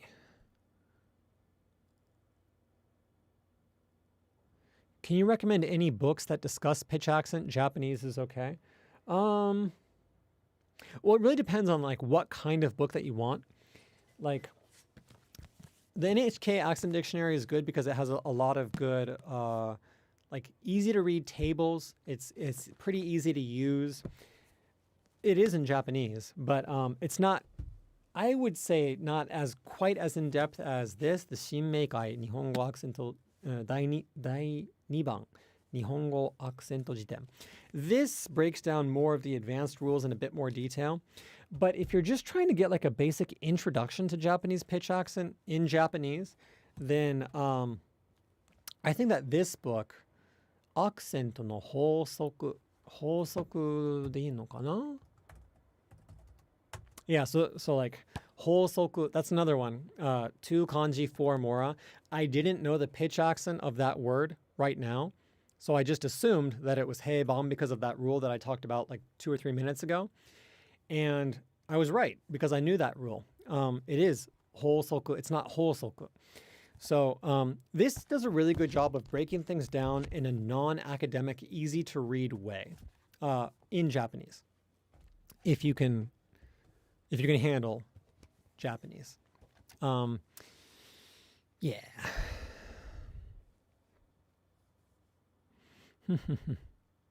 Is there a place where we can see a list of those books that you recommend, like a link or something? Well, here. Oops. Whoa. Oh, no. Okay, I think that I'm still live streaming. 1 second. I accidentally just closed the window, so I got to pull that back up. I'm not seeing chat right now. It should just pop right back up. Okay, yeah, we're back. So there isn't a place where I list just the resources that I recommend, but I do have a bibliography page that's live and public on my website where you can see all of the pitch accent resources, of course, in addition to the knowledge that I've picked up from going through a pitch accent course in college and trying to be conscious of this stuff for the past like 20 years or so, 15, maybe 10 years or so. But there's like, I want to say like at least 50 resources on that page. So it's hard to say. Could you please tell us the proper way to pronounce toshokan? Oh, well, I think it's toshokan. Yeah, toshokan. Is there anything that's kind of tripping you up with this word? 自分の国の言葉や、文化に興味を持ってもらえるのは嬉しいこと。なぜならそれは、それを通して国際交流できるから。そうですね。そうですよね。実際になんかその言語をなんかの方法実際に使わないとね。So how does pitch accent apply in music? So the general rule, I think, is that there are some times when pitch accent rules will kind of show up. They just happen to show up in music. But generally speaking, music overrides pitch accent. So there are many examples that you can very quickly and easily find where it's like in a song, the singer is singing the word with the incorrect pitch accent pattern. So, hey Dogen, you're a great educator and comedian, and I respect you thoroughly. I hope you and your family are staying safe and happy during these times.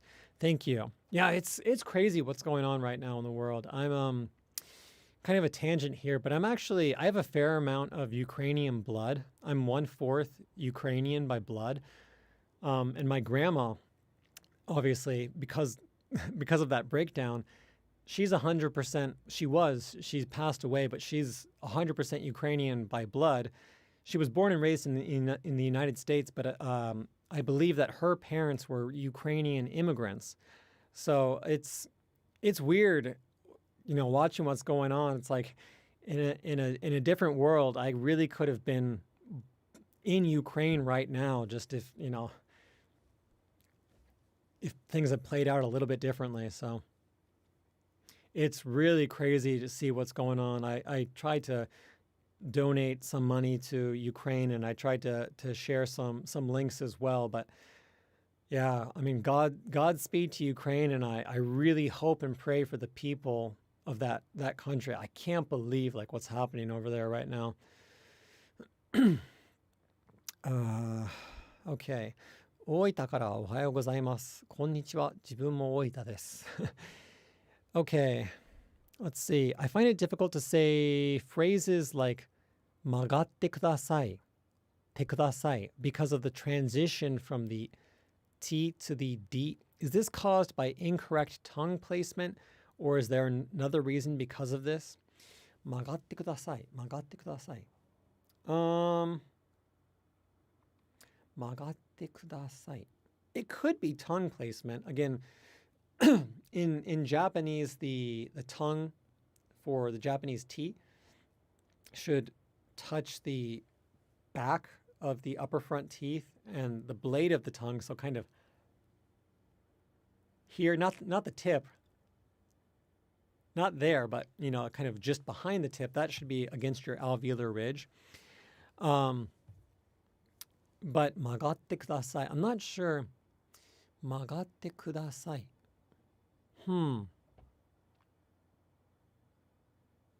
It's hard for me to say exactly what might be going on right there. It could be a pitch accent thing, actually. If you're saying 曲がる as if it was 曲がる. Yeah, 曲がる it doesn't have an accent. So if you're saying 曲がってください, then there's two accents in a short phrase, and that's kind of that can become a little bit difficult to say. So if you say 曲がってください, and you say 曲がって with the correct pitch accent pattern, so 해방, no accent, if you say it flat, that might help. It's the same thing for like stop. Like a lot of native English speakers, we hear the word 食べる and we hear 食べた, and we think that the word stop in Japanese is pronounced the same way. We think even though Japanese people are saying 止める, 止めた, we hear them saying 止める, 止めた. And then we'll say things like 止めてください, 止めてください. シャワーを浴びてくるね. Stuff like that, where it's not 止めてください, it's 止めてください. So there are some instances in which if you're screwing up the pitch accent pattern, that can affect the pronunciation of the following word as well, because maybe there's like too many accents going on. So, yeah. Same here, Dogen. I'm 100% Ukrainian. Both of my parents were refugees, so they came to the U.S. in '92. Hit so close to home for a country I've never seen. Yeah, it's crazy. I think it's also very important, obviously, to also note that, of course, what's going on isn't the result of the Russian people, but the Russian dictator, of course. So it's obviously, I think, very important to point that out. Of course, the fund, for example, the Ukrainian, what would you say, support fund that I donated money to, I learned about that from a Russian Iria-san, a Russian illustrator that lives in Japan that I follow. So, of course, he's trying to do his part to alleviate what's going on as well. So it's not, I think, by any means a fault of the Russian people. So, what do you think of Japan's border situation? I made a video not too long ago called Immigration Irregulation, and I tried to kind of give my thoughts on that through the lens of comedy. So I would encourage you to check that out if you haven't seen it. Let's see.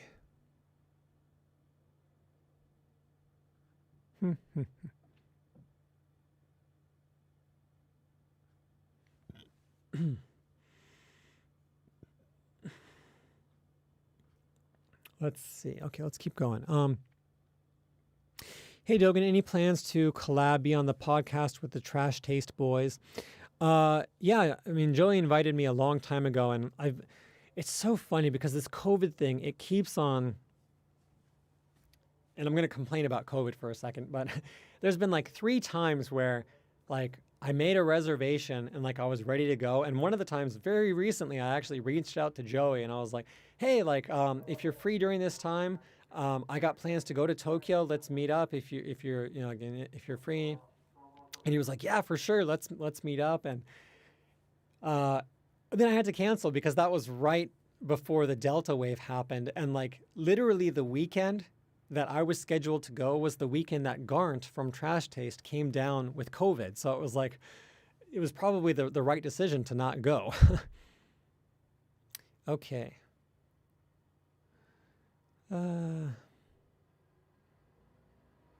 But yeah, I mean, hopefully things calm down after this Delta wave. It seems like that's where things are going to, like in the States right now, and in some of like the bases in Japan where it initially spiked real hard, things seem to be going down.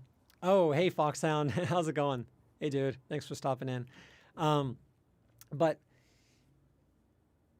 yeah, hopefully when things calm down a little bit more, for real this time, I'll be able to go, provided that the time, they're all busy guys as well, though. So I want to reach out and give ample notice beforehand and just make sure everyone's cool. So, oh yeah, Omicron, sorry, not Delta. I apologize for that. Yeah, sorry, I got confused. I was thinking, yeah, Omicron, not Delta. Okay. How do you think your Japanese linguistic knowledge shape your writing? I'm talking about less so your ideas for videos and more things like prose and word choice. Oh, hey, Summer. How's it going?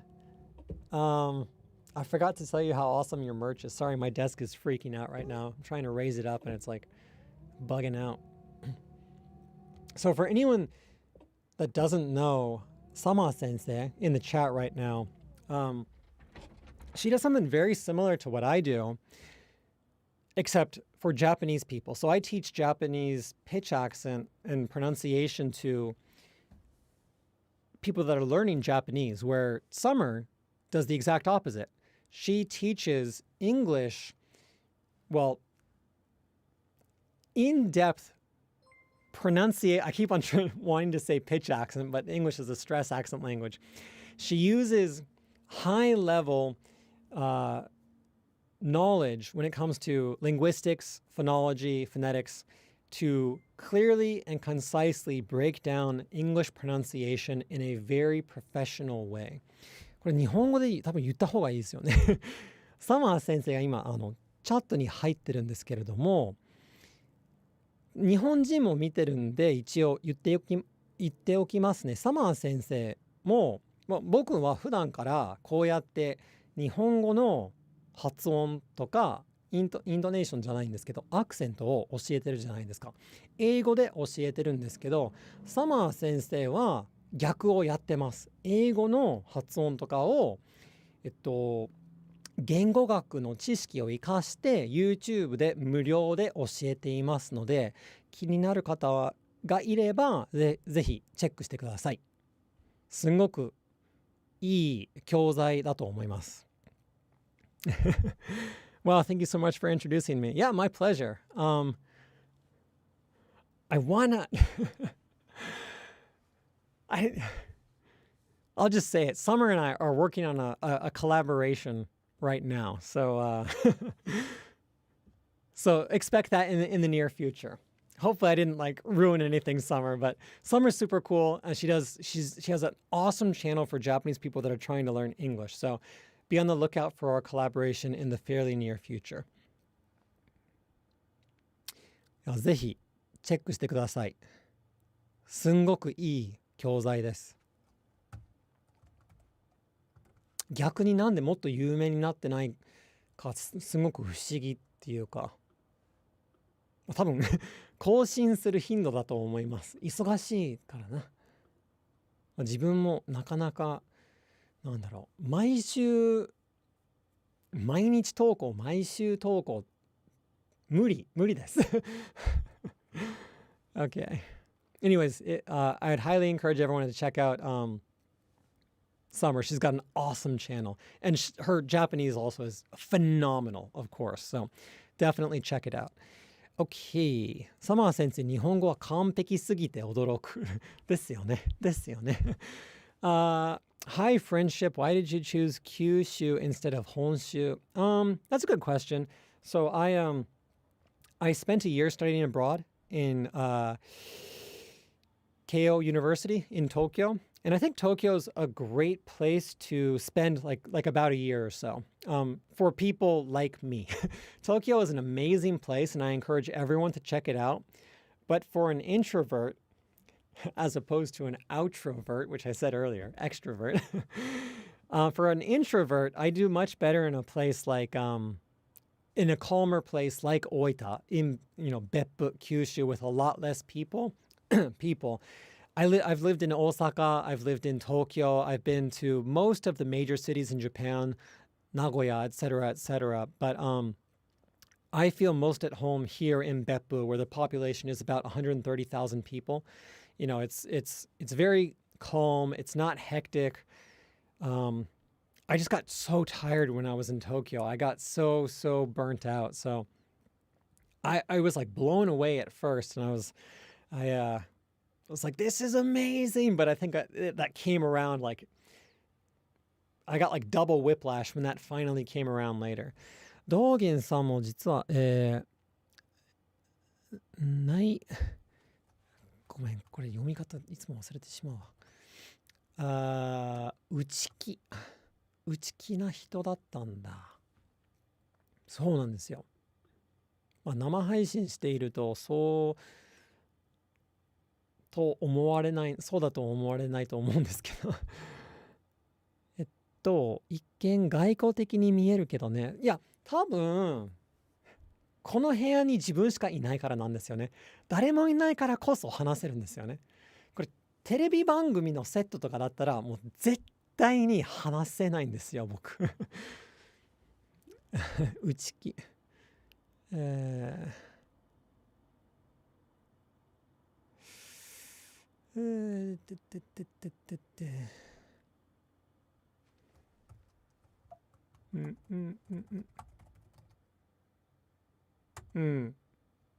内向的です、自分は。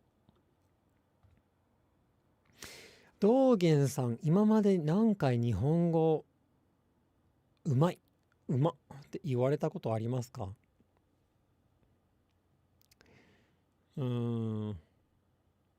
何回だろう。多分もう数えきれないほど。なるほど。実質の時だけ独り言ひどい。ですよね。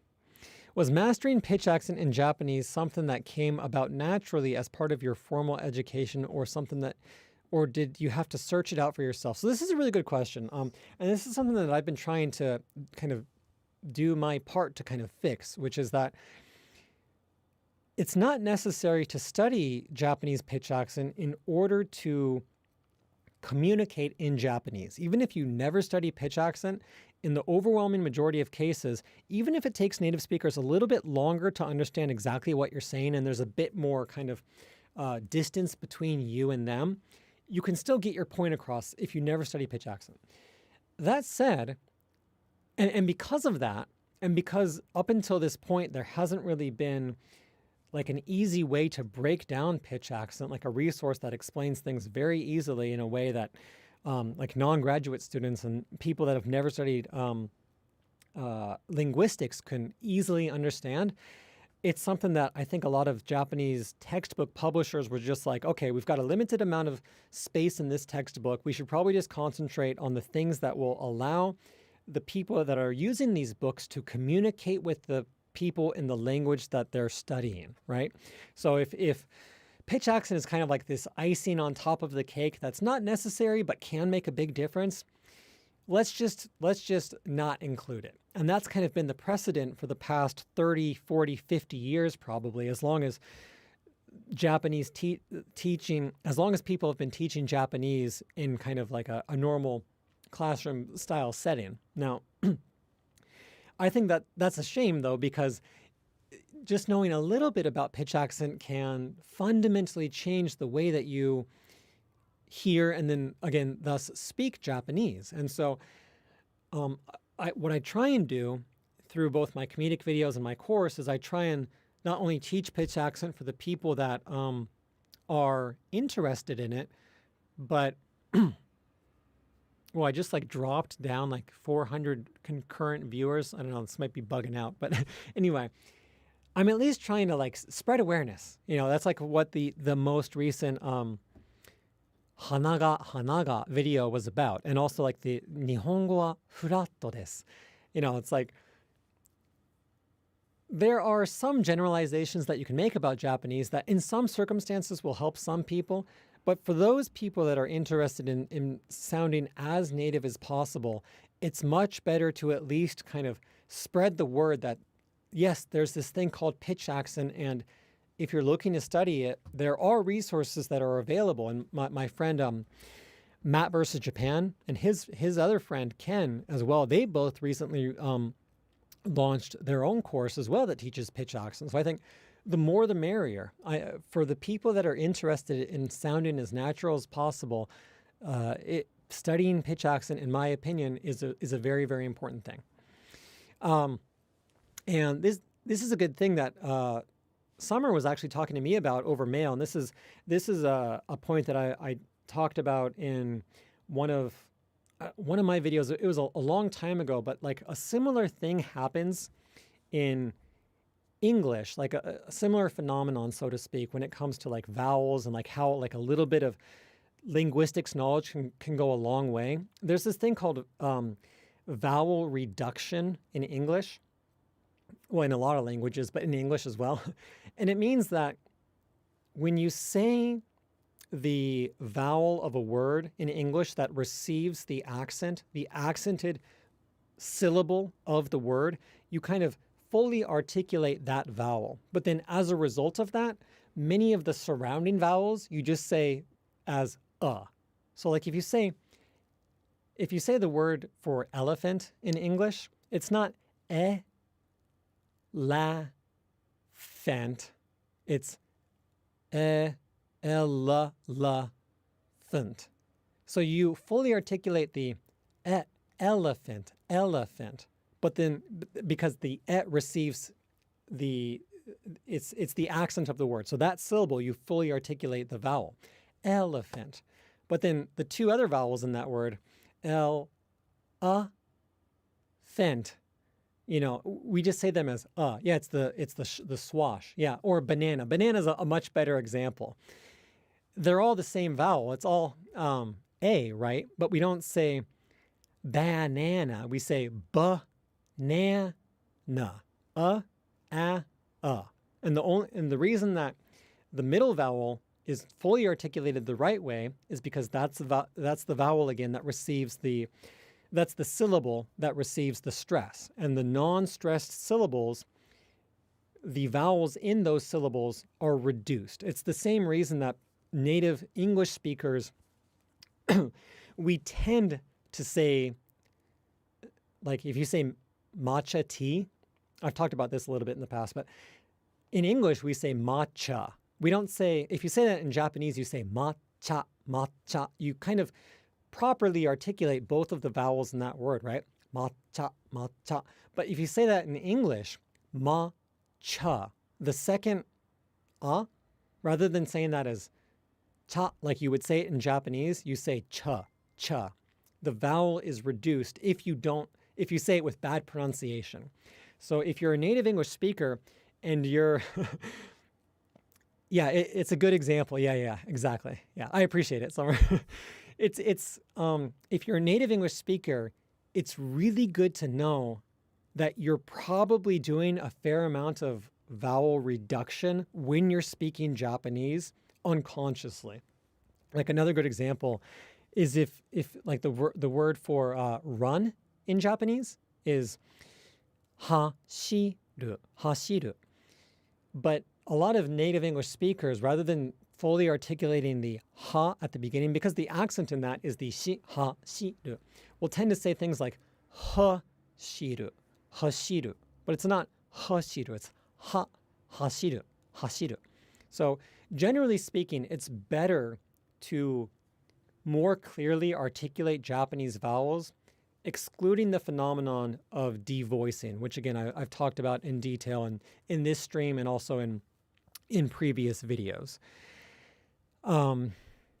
If you're a native English speaker, you're probably reducing your Japanese vowels to a certain degree, and that's not a very good thing. やばい、今まで気づかなかった。そうなんですよ。Do you think linguistic knowledge affects word choice? If so, what would that look like? Like if it in extreme cases for English, it shows up in poetry like Shakespeare's iambic pentameter and whatnot. Okay, I'm not sure if I'm saying that word the right way. But I try and, when it comes to word choice, I try and fall back more on my creative sensitivities than my linguistic sensitivities. And that's because there are some words, like there's a lot of like sounds that are just funnier to say. Like I think it's kind of like, who was it that said this? But K sounds are generally funnier. I think it's K and B sounds are generally funnier, tend to be funnier than other sounds. And so because of that, iambic, okay.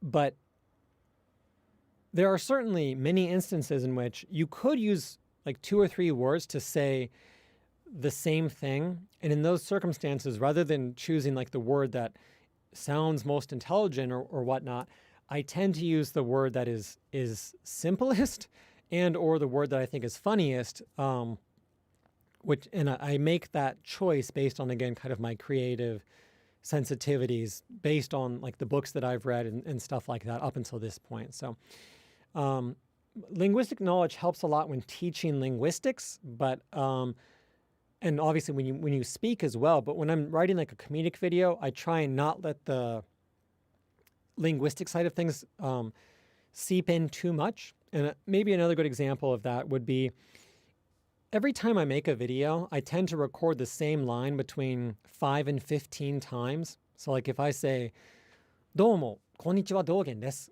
then I'll probably say, maybe not like a really simple line like that, but I'll tend to say each line many, many times.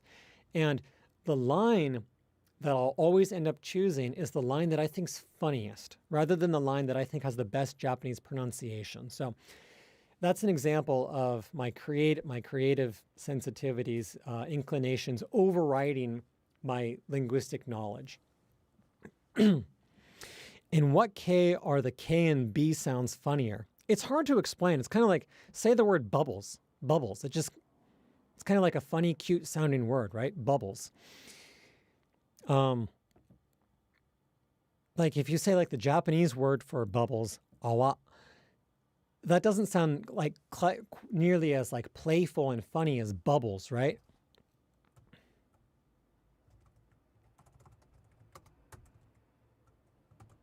Yeah, it's one of those things where there's just like some sounds, some words that many people unconsciously feel are funnier.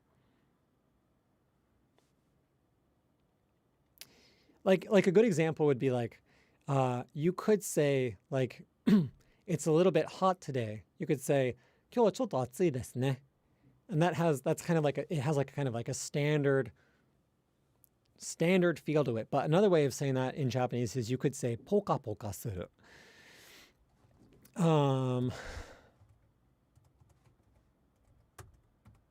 Yeah, like it's pleasantly warm and sunny.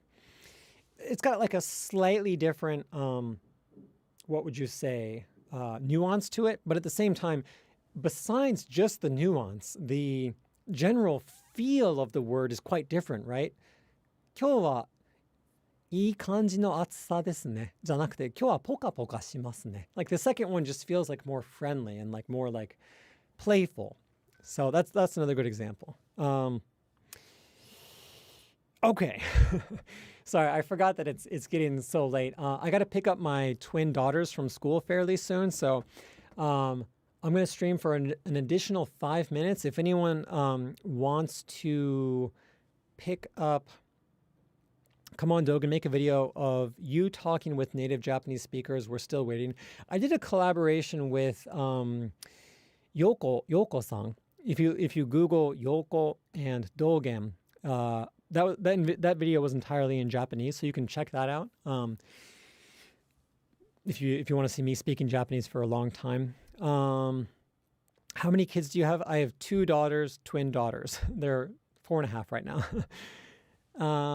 Okay. Do you recommend saying words like 両方 as 平板 or nakadaka, where nakadaka is more common, but 平板 is more intuitive because of the 2 kanji form or rule? Another example is shikyoku as either nakadaka or 平板. I prefer to just go with 平板because I rely on the 2 kanji form or rule so much. Yeah. And also, I think that in general, the less accents that you say in a single phrase, the easier that phrase is to say. Okay. But if anyone has any kind of final questions that I can answer. Wait, real quick, what color is your hoodie? Fire truck red or sunset orange? Definitely closer to fire truck red. It looks quite orange from the camera, but it's closer to red. I wrote Yoko and Dogen and found me John Lennon and Chuck Berry videos. Hey. Okay, you missed a super chat just a while back. Oh, did I? I apologize for that. Let me go back to that.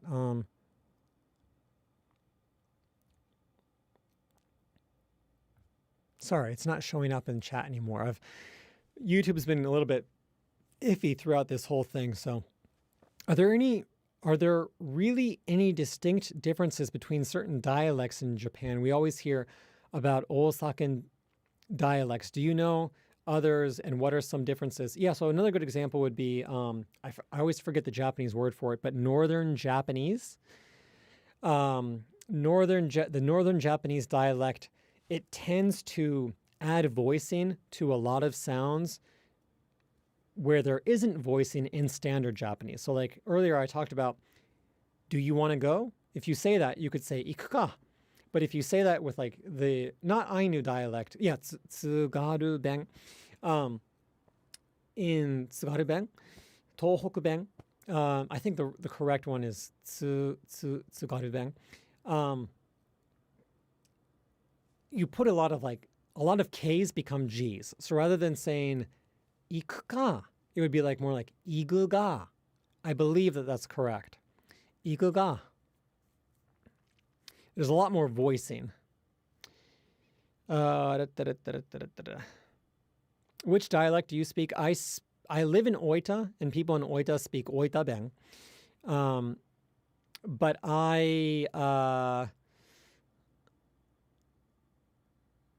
yeah, I think not ikuga, but iguga, I believe. But I purposely don't speak in Oita dialect because I teach Japanese pronunciation. And because of that, I think it's important for me to try and consciously always use standard Japanese. If I start to constantly like mix in what would you say? Some Oita dialect here and some there. It immediately becomes like dismantled and it sounds fragmented. And that's not good if you're teaching Japanese, because then it limits my ability to properly reference the pitch accent of words in my memory. 東北弁は、即音、効果と、もう非常に激しい。即音。私はクレヨンしんちゃんで日本語を勉強しています。クレヨンしんちゃんか。実は見たことないんですよね。クレヨンしんちゃん。Okay. Again, I gotta get going in like 3 or 4 minutes. Any final questions that I can answer before I go? Someone said, yeah, Elden Ring streams. Yeah, let's try and do that. Maybe we can do that tonight. I'll try and do that. It'll be Japanese time naturally, but we'll see. Might have to be a little bit quiet. We'll see, because my girls will be sleeping in the next room over. But maybe we can do it in a little bit of a quieter voice.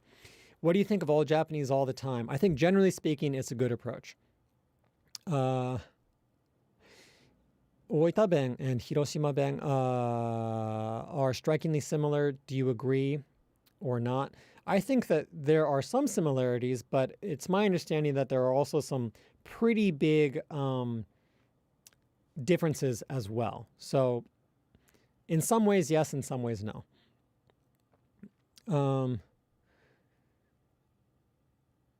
Okay. 玉ねぎ食べれる？食べれますよ。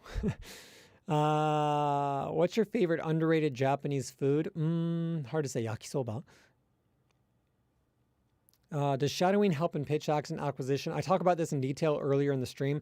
The short answer is that it's better than nothing, but it's even better if you record yourself as you're shadowing and then get a native speaker or someone that knows a lot about pitch accent to then check your shadowed recording to make sure that you were actually shadowing with the correct pronunciation. Because oftentimes initially, when you're doing shadowing and you're just starting your pitch accent studies, you think that you're shadowing with the correct pitch accent, but you're actually not. So kind of that second step of looking back after the fact, especially from if you can get native feedback, I think that's even better. Favorite Japanese author? I like Kanehara Hitomi, Mishima Yukio, and Murakami Ryu. Seymour sent super chat. My bad, I distracted you. He said, can you also hear accents in the Japanese of native Aussie or British accents? Yes, I can. So yeah, like if a native Japanese, if someone that was born and raised in the UK or born and raised in Australia is speaking Japanese with an accent, because there are some people that speak with hardly any accent that come from those places, but generally speaking, I can hear the differences in different people's accents. And I certainly have my own, my American accent in my Japanese, is certainly very American in the sense that I have trouble with like the R sounds, which a lot of Americans have trouble with. Yeah. I had a friend that was from the UK that I lived next to during study abroad. Oops. Ooh. And I could hear the Britishness in his Japanese, and I'm sure that he could hear the American English in my Japanese. So, have you read Taiyo Totetsu? I have not. I read Murakami Haruki's Taiyo no Nishi, Kokyo no Minami Taiyo no Nishi だったかな. I have trouble with the ryo and ryu sounds. I break those down in detail in my course as well. Linked in the description below. That's something I can't really answer right now, but that's Connor's just downward pitch all the time. Yeah, but I do break down the R sounds in detail. I would encourage you to try and check that out if if you are interested in learning more. Okay, guys, I got to get going. Thanks to everyone that came out. Fonzo, if you're still watching, thank you for coming out. I appreciate it. And also Summer, thanks so much for stopping by. I would highly encourage, especially all the Japanese people, but everyone in general, to check out Summer's channel. Summer, if you can, if you're still, check out her channel linked right there. She's got a check next to her name. Awesome channel. Collaboration with Summer coming soon. So, okay, cool. I got to get going, guys, but thanks so much for coming in. I had a great stream, and I hope that people were able to learn from this. So talk to you guys again soon. And again, maybe Elden Ring stream, maybe later tonight, maybe tomorrow. We'll see. But thanks again, and see you guys soon. じゃあね、さようなら。ありがとうございました。はい、さようなら。